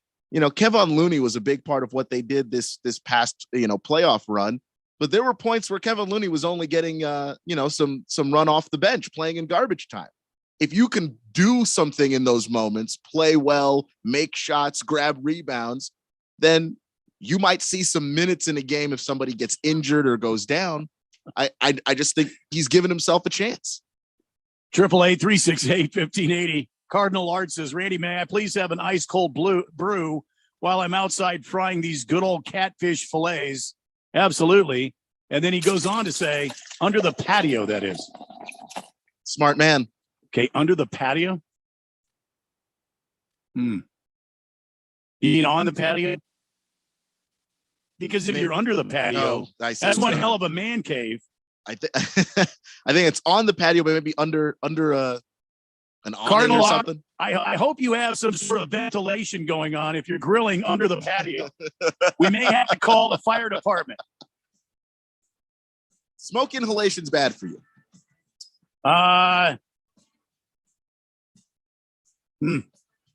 Under the patio. I think it's on the patio, Cardinal Art. Thanks for texting in, though. 888-368-1580. Dion, we have wrapped up 2 hours. We have one to go. We have one to go and a lot to get to. The Suns have a very, shall we say, interesting approach to the draft that we'll discuss a little bit more. Some edge rushers the Cardinals might be able to look at to try and replace some of the production of Chandler Jones. But more importantly, why as a rookie, you would never want to be hazed by one Tom Brady. We'll get to that. The Daily Blender on 1580 and 99.3, The Fanatic. Research shows listeners don't like it when ads interrupt their music. So to help you remember that Liberty Mutual customizes home insurance, we made this ad optional. If you want to skip this ad, remove your left earphone. Liberty Mutual customizes home insurance, so you only pay for what you need. If you're missing this informative ad, you must love wasting your cash. It's the easy and smart way to save. Now it's all been said, so if that your phone was out, put it back in your head. Only pay for what you need at libertymutual.com. Liberty, liberty, liberty, liberty. If you're an IT professional looking for an opportunity with great benefits and the freedom to creatively solve problems in a career with great growth potential and a team environment, look no further than Affinity Technology. Serving the Valley since 1992, Affinity Technology is looking for a level 1 tech to develop and deliver excellent solutions and outstanding customer service. Visit atechaz.com/jobs and get started with your future today. That's atechaz.com/jobs. Steve Juricher, after working in financial services for over 20 years, I finally confirmed what investors really want, including me. And it's simple. All they're asking for is 20% annual return with no risk at 100% liquidity. Here's the problem. A money market is safe and liquid, but offers almost zero yield. Mutual funds and ETFs are liquid with upside potential, but aren't safe. A carefully selected next-generation index annuity through IQ Wealth may offer 10% ample liquidity, principal protection, and a lifetime income yield potentially double to triple that of quality bonds. By yielding more income using fewer dollars, our system allocates more money for you for capital growth. It's a winning combination. Call leading annuity authority Steve Jurich now. 480-902-3333. Guarantees rely on the claims paying ability of the insurer, so compare with Steve. 480-902-3333. Call Steve now. If you're worried about your investments, you're not alone. These are challenging times, but it's not time to panic. It's time to act. Hello, I'm Mo Ansari, founder and president of Compact Asset Management. With over 40 years of experience in the financial markets, I've seen what panic, indecision, and bad advice can do to investments. When markets are up, especially when they're down, it is important to be decisive yet balanced. That's our approach at Compact Asset Management. Call my office today at pound 250 and say talk to Mo. We will discuss a proactive, balanced approach to your portfolio that can help safeguard your investments and keep you on track with your financial goals. Call pound 250 on your cell phone and say talk to Mo, and let's create a strategy for your investments today. Again, from your cell phone, call pound 250 and say talk to Mo. Compact Asset Management is a registered investment advisor, funds custodian, Fidelity Institutional Wealth Services, member FINRA, SIPC. KQFN Tempe. Also transmitting on K25CD Phoenix at 99.3 FM and K240U Fountain Hills at 95.9 FM. It's time for the third hour. Quiet, people, settle down. Because it's time. Time for what? Showtime. When does it start? Right now. 3, 2, 1. Let's get on with the show. Let's do it.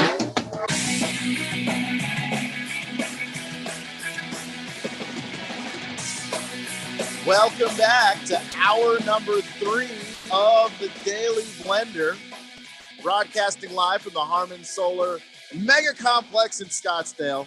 Alongside me is Randy, the unquestioned legend, mostly because I won't let him question it. And I'm Keon Rose. I'm in the control room. I push the buttons and sexiest man in sports talk radio. Oh, please. You're too kind.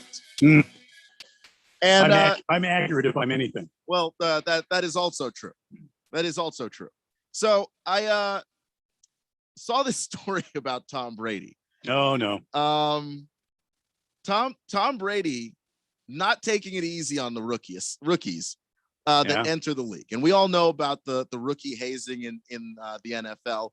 They've tried to scale it back a little bit. So what's kind of left now is not the stuff that's really brutal, but more of the goofier fun stuff. They've got, a rookie talent show where you've got to sing or act or something. And then of course the vets stand there and mock you and make fun of you.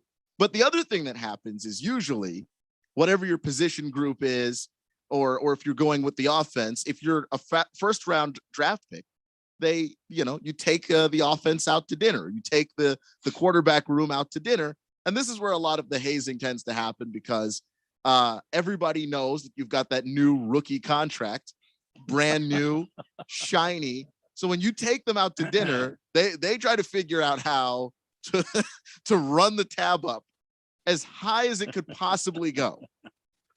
And apparently, one of the legends of doing this is one Tom Brady, the GOAT himself, the man that we know will be first ballot Hall of Famer the instant that he is done playing football. Tom Brady, and this is according to Fred Taylor, who played running back in New England. Tom Brady would have the rookies go out with everybody to dinner and have the rookies pay for it. And Fred Taylor said, and I quote, "All I know is that the bill would come back and it would be like $50,000 to $60,000. Oh man. Because Tom would come in there and buy 3, 4, 5,000 bottles, $5,000 bottles of wine. Okay. Then after ordering the wine, Taylor said Brady would then take one sip and quit and say goodnight. Peace out, boys. So he'd run your tab up to like $60,000 with just these bottles of wine, and then sip one and leave. Just take off. Now, that's legendary right there. Absolutely legendary. Yeah. This has happened to rookies before, but I think the image that we have of Tom Brady as the ultimate competitor, as a guy who off the football field is generally known to be a really nice guy, probably true. Those things are probably still all true. But also, if you're a rookie and Tom Brady sees that you've got some money, he's taking you to the cleaners, apparently. Wow. That is a legendary move right there. Because if you're a rookie, you're a wide-eyed rookie and you're rolling into camp and you're with the Patriots or the Tampa Bay Buccaneers now, Tom Brady is there and he invites you to go out to dinner. Hey guys, want to go out to dinner with me? Let me go out to dinner with you guys. And then and you're just suckered in, man. You might even be naive about it. You might actually be under the impression that Tom's paying. Man, that was my signing bonus, man. it's all gone. Hey, don't worry, rookie. There'll be another deal for you later. Yeah. One of the most famous dinner bills of all time in 2010 when Des Bryant got left paying the entire check for a $55,000 dinner in Dallas. Hey, man, you're a top-tier wide receiver talent. Wow. They know you're getting paid. There you go, meat. I'll see you at practice tomorrow. Don't drink too much now. It's just because I always like the running back that takes his offensive lineman out to eat after they get the rushing title or something like that. This is just such the opposite of that. I barely know you. Fred Taylor doesn't know Tom Brady really. You're just excited to get to play with the guy. And then here he is taking you to the cleaners for $60,000. Just a truly, truly unbelievable. The Suns have a very interesting approach to the draft. And I was reading it and I could not believe it as I was reading it. Okay. And this is, the day before the NBA draft, and a lot of teams are going crazy, and I'm seeing a lot of the pre-draft coverage, and everybody's trying to figure out how do we trade up into the top 10, or how do we trade up into the top 5 to try and get one of these surefire talents coming into the league. And we just watched an NBA Finals where both of the teams involved, the major core of their team were guys that they drafted. Yeah. The Celtics drafted Jaylen Brown and Jason Tatum and Marcus Smart, and that the Warriors drafted Draymond, they drafted Clay, they drafted Steph, and they've already retooled for their future, depending on how you feel about James Wiseman and whether or not he's going to work out. And Moses Moody and Jonathan Kuminga are both really, really talented players as well. And Jordan Poole, of course, is a guy they drafted and developed too. So I'm assuming everybody is on board for the draft. And I know that the Suns don't have a draft pick, but I thought maybe they might be interested in trading back into the draft, or maybe even looking down the road to next year's draft. But what I read in this story from the ESPN, when they talked to James Jones, who's the general manager for the Suns. They talked to him about what his draft strategy is. And he more or less said that, when you start getting caught up in all of these wild projections and, how old is the guy and when did they start to bloom, and he doesn't like the guessing game of the draft, and he is really not interested in trading back into it. He's not really interested in using the draft to improve. It is only one way to improve. You can sign people in free agency. That's true. The Suns made the addition of Jay Crowder, and I think that was a key addition as to why they were able to go to the finals a couple seasons ago. But mostly teams look to retool in the draft. You have a guy with a contract that if he pans out, you can offer him the most amount of money. That allows you to have the insurance to try and keep the guy. Like, we don't know how committed Zion Williamson is to playing in New Orleans, but they can offer him the most amount of money. So Zion Williamson, regardless of what he feels, he's probably staying in New Orleans. Yeah. You have those abilities when you draft players, but the Suns aren't really interested in that. And I don't want to tell James Jones that he's wrong, because this is a guy that is only 1 year removed from being the executive of the year in the NBA, and I think rightfully earned for the team that he constructed. But you do have to draft. Well, I think you do have to draft, but are you you have a team right now, you've got a nucleus right now that works for you. And I think they're more interested in making a move to get DeAndre to a better place and get somebody in here who wants to be in here and play this kind of basketball. And this kind of basketball is not really kind of rookie basketball. I mean, if you're not going to be in the top, well, the Suns aren't even in the first round. If you're not going to be in the top 10 or 15 picks, are you really going to get somebody that's going to be ready to go for you? And if so, what's he going to be? Is he going to be a shooting guard? Is he going to be a, power forward? Is he going to be a center? What are we going to look at? What are we going to try to get here? Yeah, I think you've got to look at all of those things. I think for point guard, because I don't know how long Chris Paul is going to continue to play at a high level. I think that he's still as smart as ever, but I don't know how long the body is going to hold up. I think that they need some help at the wings, the guard position, the shooting guard or small forward position, because they're smaller than a lot of teams there.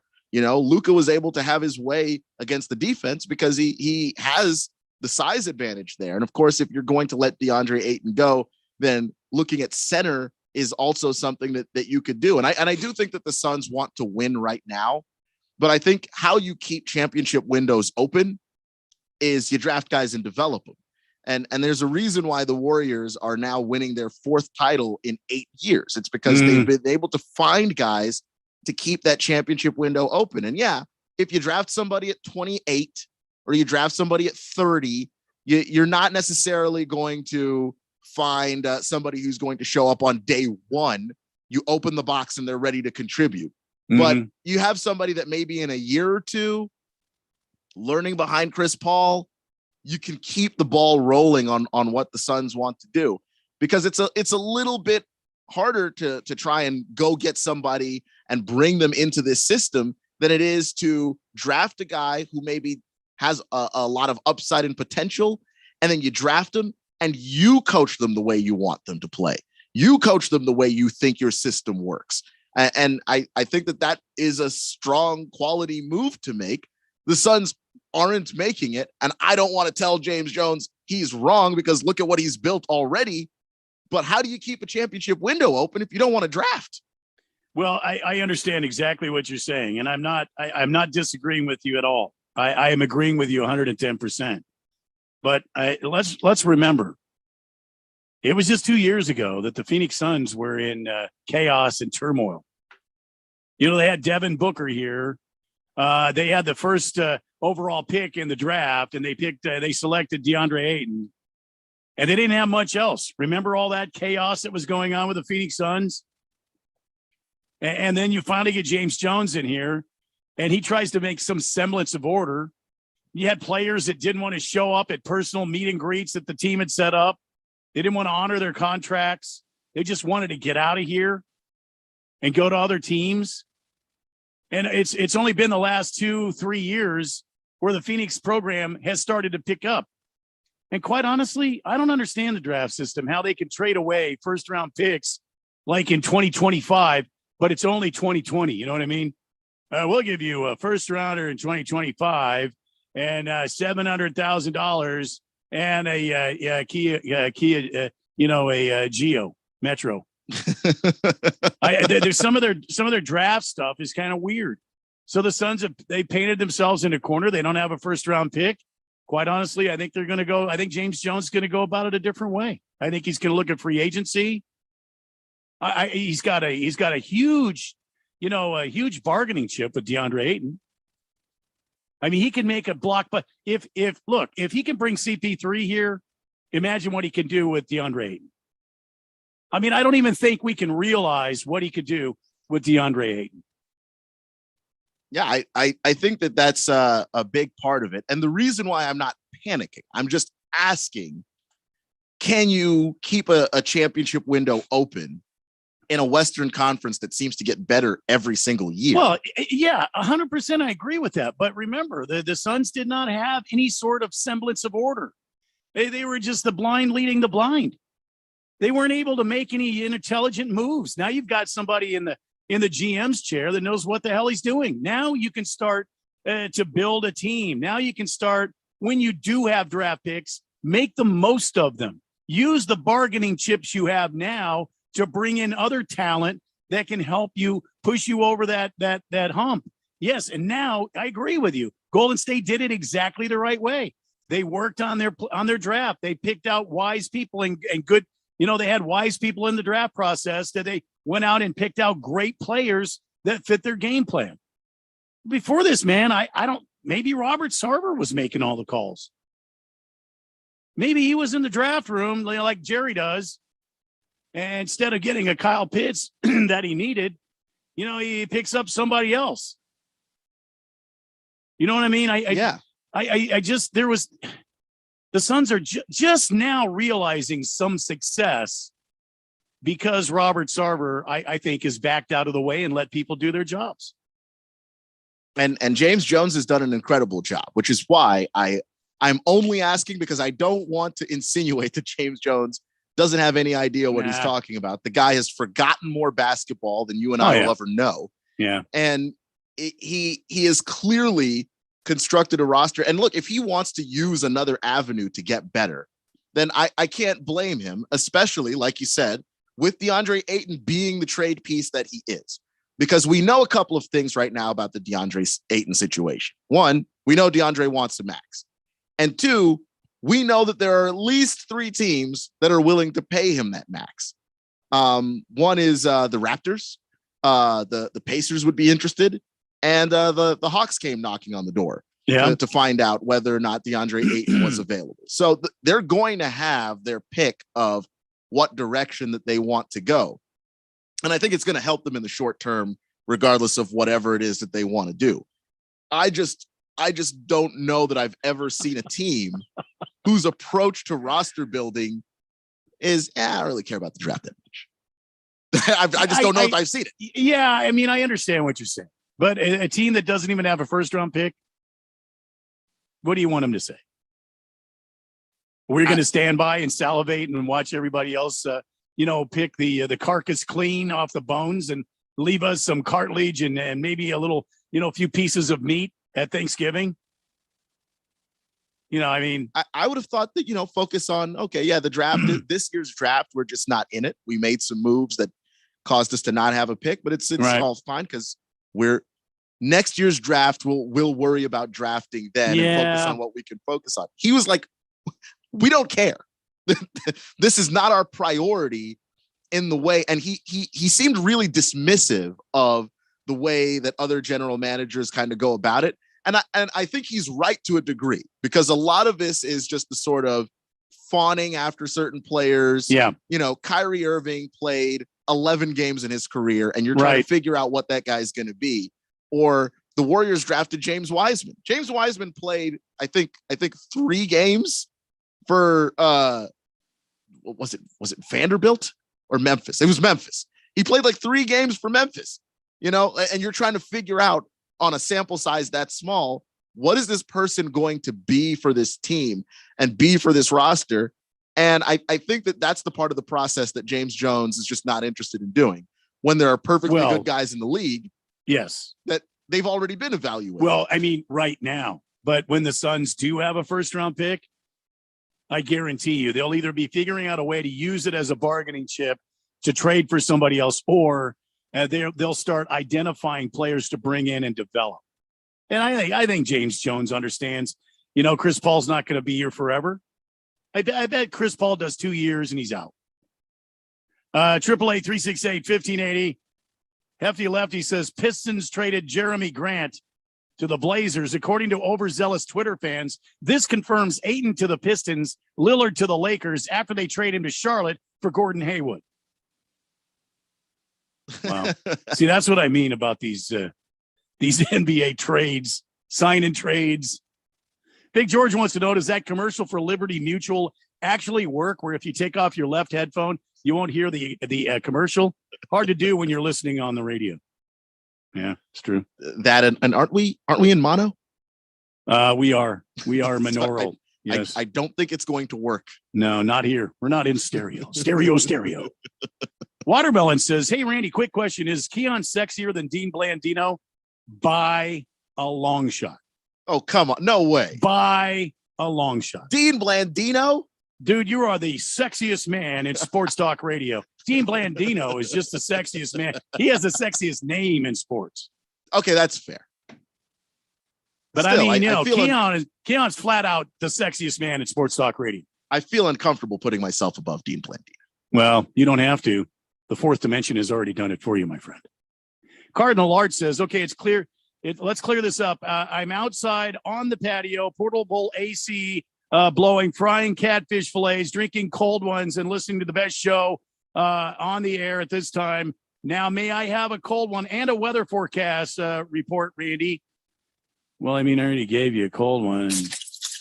I guess I could give you from the 1580 The Fanatic Weather Center. Let's do a quick weather update. Hot. Tonight, hot. Overnight, 88. Tomorrow, hot. 6 p.m., it'll be hot. 7 p.m., a little less hot, but still hot. There's a hurricane in the Pacific.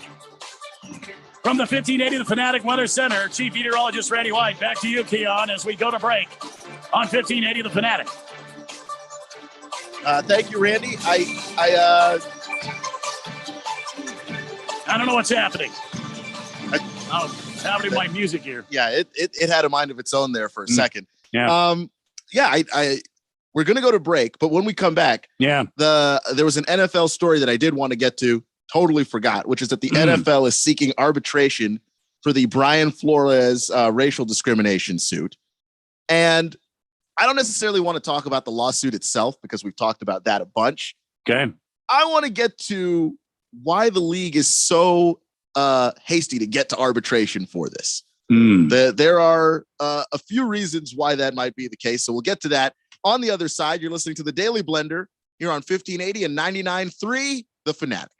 This is Brent Musburger's Action Update on 1580 and 99.3 The Fanatic. Heads up, sports bettors. Right now, you can try VSiN All Access free for 30 days with no credit card required. Visit vsin.com/free month to sign up now. The Travelers Championship running this weekend in Cromwell, Connecticut. It is set to begin on Thursday. Two golfers are tied for the best odds to win it this weekend. That would be Scotty Scheffler and Rory McIlroy. They're each paying out at plus 950, while Patrick Cantlay plays out at plus 1200, and Sam Burns has the fourth best odds, paying out at plus 1700. The defending champion is Harris English. He does not have very good odds to win this weekend. He pays out at plus 12,000. For the latest odds all the time, visit vsin.com. I'm Matt Pauley on Arizona's sports betting station, 1580 The Fanatic. When you run a business, you need to be in control. And while you can't control everything that happens in the world of business, you can definitely take control of your utility expenses with the help of Harmon Solar. Give them a call and see how your company can save up to 80% on that monthly electric bill with zero down and no payments for 12 months. Harmon Solar is a local family-owned company that uses top-of-the-line equipment. Call Harmon Solar, 800-281-3189. That's 800-281-3189. Or go to harmonsolar.com. For the latest in the world of golf, tune in every Saturday morning from 6 to 8 for the Golf Shop Radio Show. Hosts Mark Greenhelch and Matt Blanchard talk golf from tee to green and everything in between. If you like golf, you're going to love Golf Shop Radio. Before you tee up, drop on in. Welcome to the Golf Shop here on 1580 and 99.3 The Fanatic.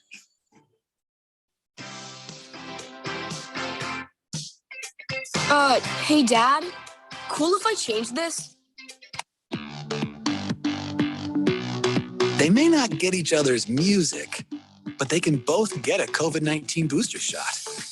Because the CDC recommends booster shots for people 12 years and older after completion of a primary series. Schedule an appointment as soon as you are eligible. Sponsored by BioNTech and Pfizer. NASCAR Championship weekend is back at Phoenix Raceway. Drivers will put it all on the line to claim NASCAR greatness. The Truck Series Championship kicked things off Friday night under the lights. We're going to tear it up tonight. Followed by an action-packed Saturday where fans will witness an ARCA and Xfinity Series championship doubleheader. Don't miss out on the action November 4th and 5th. Get your tickets now for NASCAR Championship Weekend at PhoenixRaceway.com or call 866-408-RACE. Arizona Rattlers football. Exclusively on 1580 and 99.3 The Fanatic. And at 1580thefanatic.com. Oh, yeah, I like that. Tune in to hear every home game live. Let's go, boys. Don't miss a second of all the high-paced action as the Rattlers chase another world championship. Hey, we're going to win. It's going to be on us. Rattlers football on 1580 and 99.3 The Fanatic. Or streaming live at 1580thefanatic.com.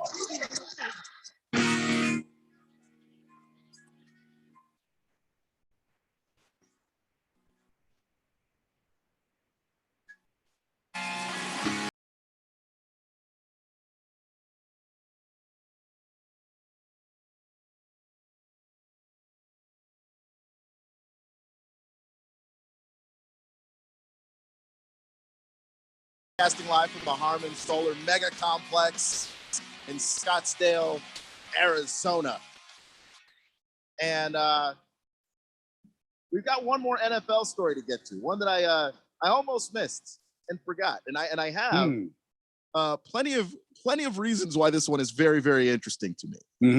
We already know that Brian Flores and a few NFL coaches have filed a lawsuit for racial discrimination. We know that at least Brian Flores has a really good case. The other two coaches, Steve Wilkes and Ray Horton, there may be something there, but though that's much harder to prove. But I think we've talked about why this lawsuit is important and why this matters a lot. But the league wants there to be an arbitration of this, even though they have claimed and they have put out a statement insisting that the accusations against the NFL for these racial discrimination lawsuits is, and I quote, without merit. But at the same time, the NFL and 6 of its teams have filed for arbitration in the lawsuit that alleges that they engaged in racial discrimination. And if the league's request is successful, NFL Commissioner Roger Goodell would be the arbitrator, which seems unfair. What the hell? Right. And I can see why these owners and the league are making a motion for this, which is that if what Brian Flores is saying has any merit to it at all, when we start looking for evidence of this, people are going to have to turn over emails. People are going to have to turn over texts, because this is how Brian Flores found out, by the way, that he was just being used as an interview. He wasn't being used to actually get the job. He was being used as an interview to just move things along to get to the guy that the that the Giants actually wanted to hire. So Brian Flores got a text and that's how he knows. So I imagine when you start to get to court, we're going to start talking about turning over forms of communication, which I don't think any of these owners actually want to do, because once you start to turn that stuff over, then who knows what else might pop up? What other indiscretions might be out there? And once those things are out there, they're going to be reported on. And it's the same reason, with the Daniel Snyder, here's why we're not pushing him out all over again.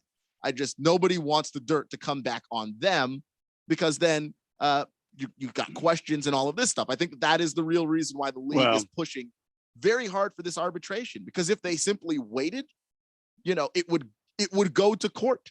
They've got the lawyers, they've got the money, but I think they want to be in a position where the ultimate decider of whether or not this case gets thrown out is Roger Goodell. That's ridiculous, man. But having the discussion that we had earlier on the show, Keon, about the owner of your football team that you root for, it doesn't surprise me. It doesn't surprise me. The owners are in this thing, and they're looking out for themselves. It doesn't. I mean, this is a damn travesty, is what this is. You mean to tell me you're going to have the commissioner of the NFL be the arbitrator for a lawsuit about the NFL? It happens too many times with this league, where the ones entrusted with deciding whether or not the league has got integrity, whether the league is doing the things that it is promised to do, a lot of times it's just the NFL investigating itself, and they're never right when they do it. I mean, we all remember what happened with the Ray Rice situation, right? Like they had the video of Ray Rice punching his, at the time, fiance and knocking her unconscious in an elevator. And they were going to suspend Ray Rice 4 games. 4 before that video came out. And then they had to decide, okay, Ray Rice can't play football anymore because this makes us look bad. Not because they were actually sorry. I just don't trust the NFL in these situations to make the right call. And I don't know how much merit Brian Flores' lawsuit has, or, Steve Wilkes or Ray Horton or any of the other black head coaches who have added their names to this. But I at least want them to be able to sort this out in a place that's fair. And any place where Roger Goodell is the actual arbitrator, that's not fair. It's the fox investigating the hen house to see who took a hen. A lawyer for the coaches, David Gottlieb, said Wednesday that moving the case to the secrecy of arbitration was, in effect, stripping our clients of their rights.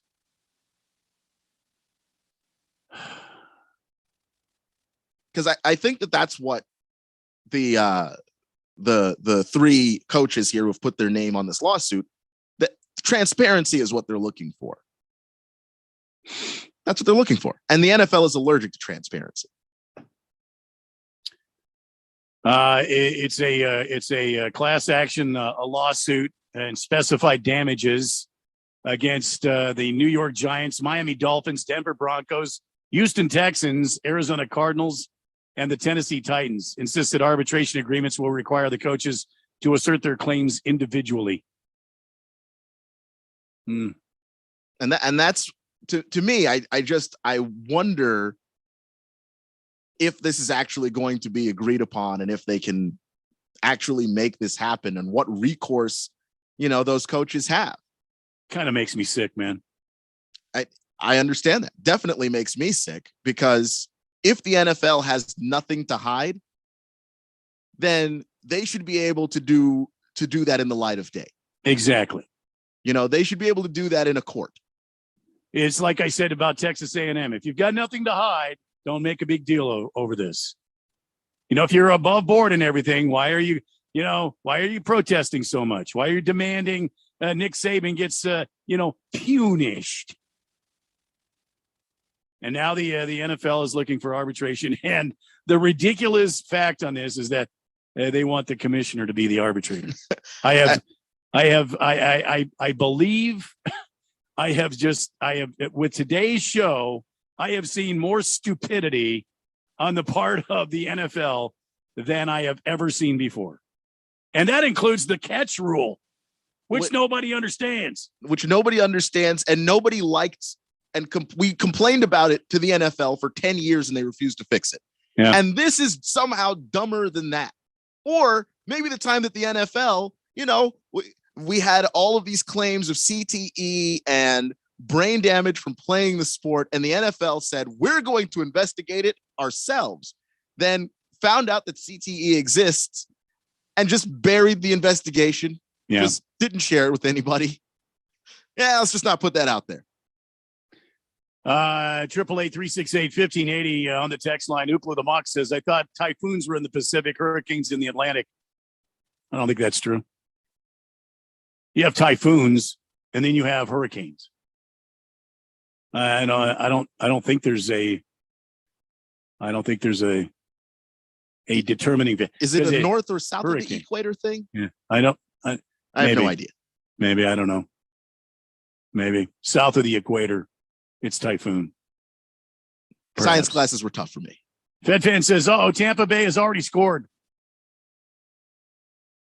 FedFan also says, regarding our Phoenix Suns chat there, Keon, if Jones trades Cam Johnson, then I would question his ability to draft players. He drafts and then trades away those players is not a good way to run. Bob Myers is a great example of a phenomenal GM. Just look at his Warrior picks. I agree. I like Bob Myers a lot, and Bob is an example of a guy who will draft somebody who he knows is not going to be useful to him for like 3 years. Like we didn't know Jordan Poole was going to be this when the Warriors drafted him. You know what, with the 28th pick, that we didn't know that Jordan Poole could be this, but they drafted him and then they developed him to play the kind of basketball that they want to play. And it's obvious that Monty has a specific vision of basketball that he wants the Suns to play. And I'd love to see him achieve that. But I think you can do that too by drafting players and molding them to be what you want instead of taking guys that have already been coached and now they've got to kind of tweak what they're doing to fit in. I think you do it a little bit of both. Hefty Lefty on the text line says, Sam Darnold says to be careful with mono. I see that. That's mononucleosis. We're talking about monaural. Mono meaning the same signal left and right. It's one signal. It has nothing to do with nucleosis. So go ahead and kiss away. Also, Hefty Lefty says, Hillary Duff was in a hen house. I'm sorry, there's a question mark. Hillary Duff was in a hen house? I was talking about the NFL. Why does Hillary Duff keep coming up on the show? I have no idea. Like, I haven't talked about Hillary Duff in like 10 years, and now maybe 15 years. I was in high school. Jesus. And now we've mentioned her like 5 times on the show. Her and Miley Cyrus in Hannah Montana. It all goes back to you, Keon, for bringing up Hannah Montana in the first hour. I swear to God, I thought I said Tony Montana. Well, well, FedFan says you did. Which I tend to believe FedFan. FedFan says she heard Tony Montana.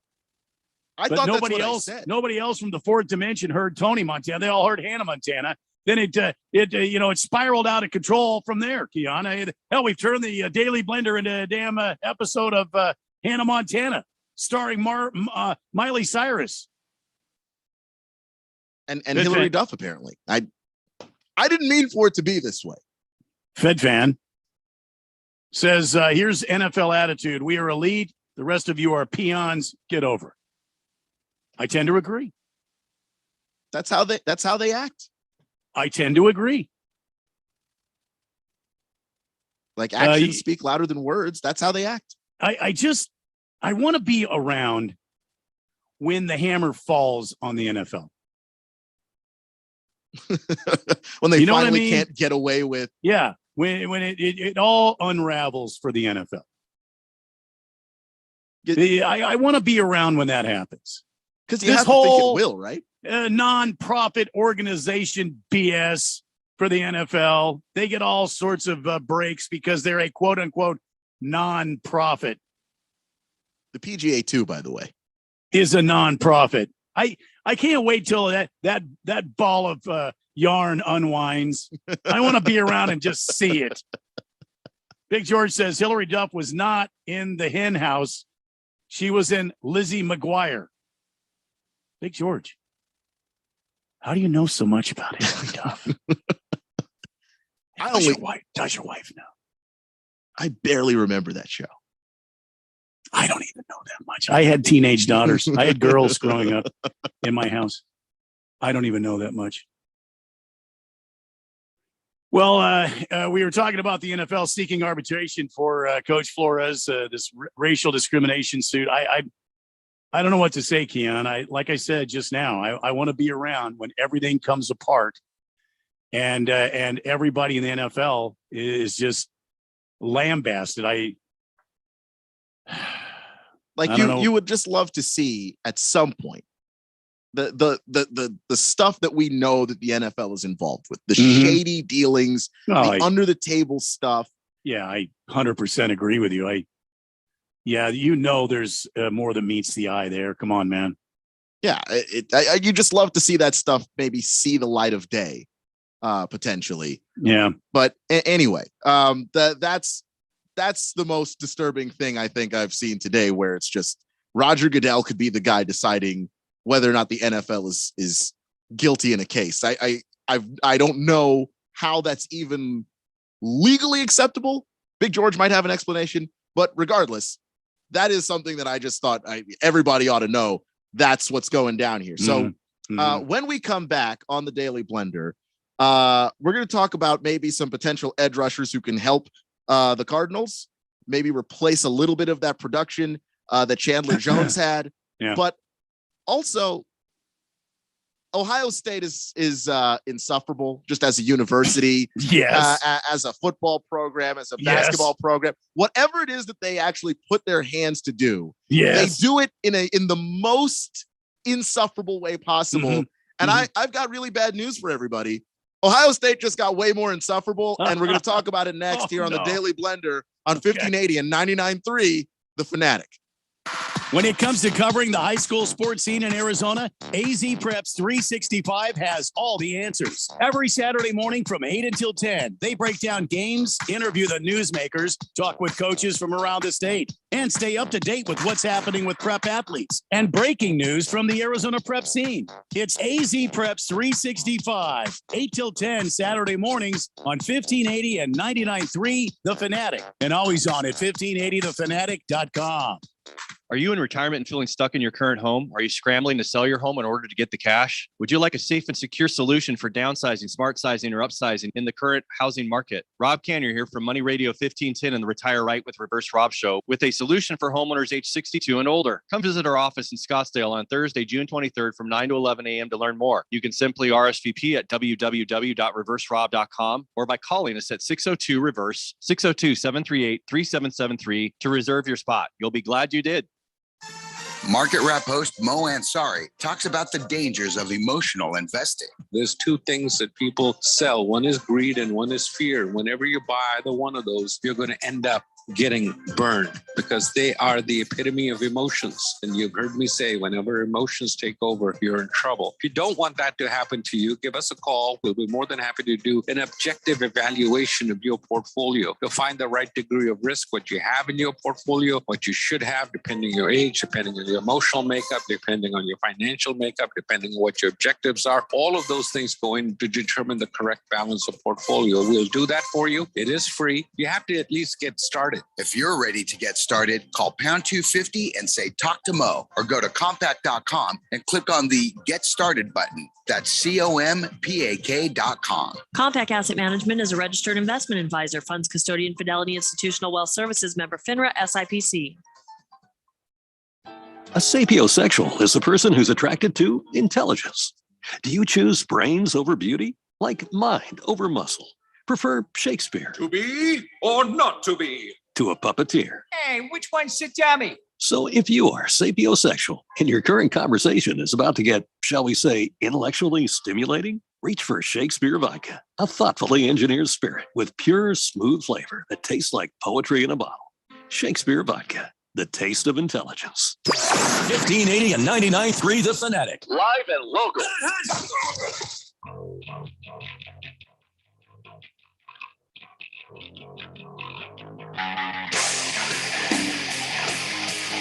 Welcome back to the Daily Blender, broadcasting live from the Harmon Solar Mega Complex in Scottsdale. And this is it, last bit of show, which is why I am sad to bring you some bad news about Ohio State University. They are insufferable and annoying. And unfortunately, they have found a way. They have reached another gear. They have gotten to another level to be even more those things than they already were. The Ohio State University, they are officially this, as they have successfully gotten their trademark of the word the. You gotta be kidding me. No, they got it. I thought it was over. Trademarked the? That is correct. The article, the word, the. They have successfully trademarked it. 5 years ago, they tried to. And the trademark office basically told them to step off, that the reason that they wanted to do this was purely ornamental and there was no good reason for them to do this. So what changed? What changed was that they actually went in and argued that it wasn't purely ornamental and that it is in fact part of their brand. They settled a dispute with somebody else who was trying to trademark the word "the." A bunch of other things happened, and over the course of 5 years, they eventually worked down the trademark office to where they were able to successfully argue that they need this trademark as part of their brand. And so now they can actually go out there and try to make everybody else call them the Ohio State University. And I will mention it in this conversation, but I will never call them that ever again. It's not going to happen. It is only a university that annoying could think that this was a good idea. And we all know the real reason why they're doing this, that they're mad that they're not the first university in the state of Ohio.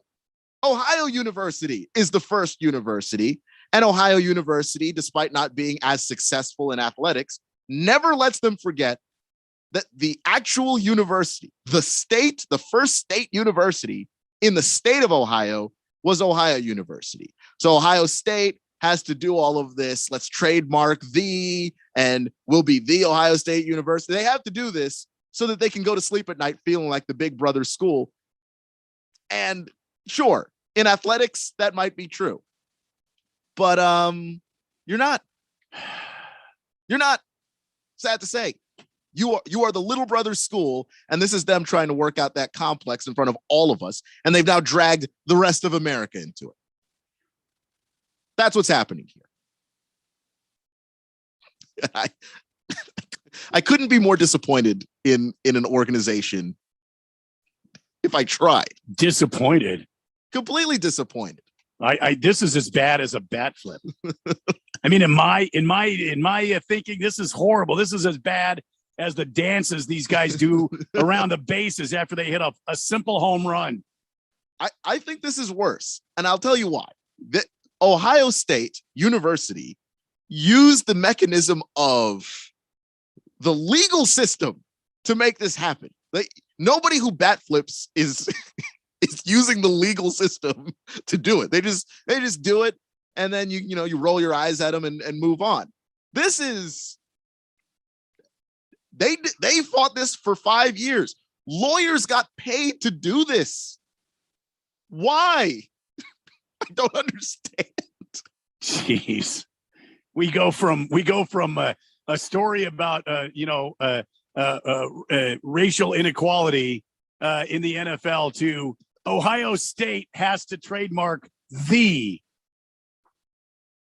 And apparently on this from the patent office, it's all caps. It's THE all caps. Oh yeah. It's not the regular "the." It's "the." In all caps. I'm sitting here looking at the picture of this and going, the clerk that had to type that up, aren't they annoyed that they just had to do that at all? I mean, do we have to stop using "the" now because they trademarked it? I don't know. I mean, I don't know. I dare them to try and stop anybody. I have next to no respect for Ohio State University right now. Wow. Who I'm intentionally calling Ohio State University and omitting a certain word that would actually be easier to say because they don't deserve it. They don't deserve it. Just thought I'd ruin everybody's day with that because you know what? I had to see it. And unfortunately, therefore, everybody else has to see it too. So we're just going to move right along with that rattling around in your dome because, we were talking earlier about the Cardinals and how does that happen? How do Cardinals. you do that? The Arizona Cardinals. The Cardinals. And I actually got this from a column about the Pittsburgh Steelers, who are also looking for some edge rushing help. But I think, what's good for the Steelers might as well be good for the Cardinals too. Right. Because, edge rushing talent is edge rushing talent. And if you need it, you need it. And there are 4 guys out there that I actually really like. And again, none of these guys are Chandler Jones. If you bring them in and you expect them to replace the production of Chandler Jones, it is simply not going to happen. But these guys are quality and they can replace some of that production, as opposed to you let a top tier defensive talent walk out the door and have no actual plan or roadmap on how to replace him and those quarterback pressures and those sacks that he gets that change games. We've seen how important defensive line play is in the last handful of years. So it kind of confuses me that the Cardinals have not actually gone out there and looked at some of these guys. So here are the four guys. One is Takarist McKinley, who I remember when he first came into the league, he was drafted by the Falcons, I believe, and it just didn't work out. Like, he just wasn't a really good fit for them. He had talent, but it just didn't work. But, this past season, he spent some time in Cleveland with the Browns and had a really good year. And I think if you put him alongside a JJ Watt, he is somebody who could be productive in his own right, who could be useful for the Cardinals moving forward. Are you worried about the Achilles tear, though? I am worried about it. Anytime a guy tears his Achilles playing football in particular, they tend not to be explosive in the way that they were early on. Mm-hmm. There are certain knee injuries guys come back from, and they're I don't want to say they're fine, but ACL tears happen all the time to people, and they come back and bounce back from that. Achilles, we haven't quite mastered the Achilles yet, and that's where I would be worried about that. But when you don't have the position filled, or you don't have the position filled by a top end talent, I think that it's going to be worth the risk. You got a dude who doesn't cost a ton of money, who you can at least swing the bat at and say, hey, can we get something out of Tack McKinley? And you might get something out of him, and it won't cost you that much money. Anthony Barr is another name that came up on the list. It's coming off a 72 tackle season, could play and pop in there immediately, which I think is what the Cardinals want. They're looking at their Super Bowl window right now, and they're trying to strike while the iron is hot. So you've got to do that by bringing in somebody who is going to basically be a day one plug and play guy. You put him in, he understands the system, and he can contribute right away. Well, Anthony Barr has done that. He did that for years and years with the Minnesota Vikings, and he's 30. 30 is not pay the guy big money time, but there can be something left in the tank for a guy who's playing that position at 30 years old. Okay. And I find tremendous value there. I think Justin Houston is another name that's on this list. And again, he's a guy 33 though. 33 is starting to get up there, but he's still playing at a level where he can contribute. And again, if you've got somebody playing alongside JJ Watt, you're not asking them to be Chandler Jones, but you can ask them to go out there and pressure quarterbacks.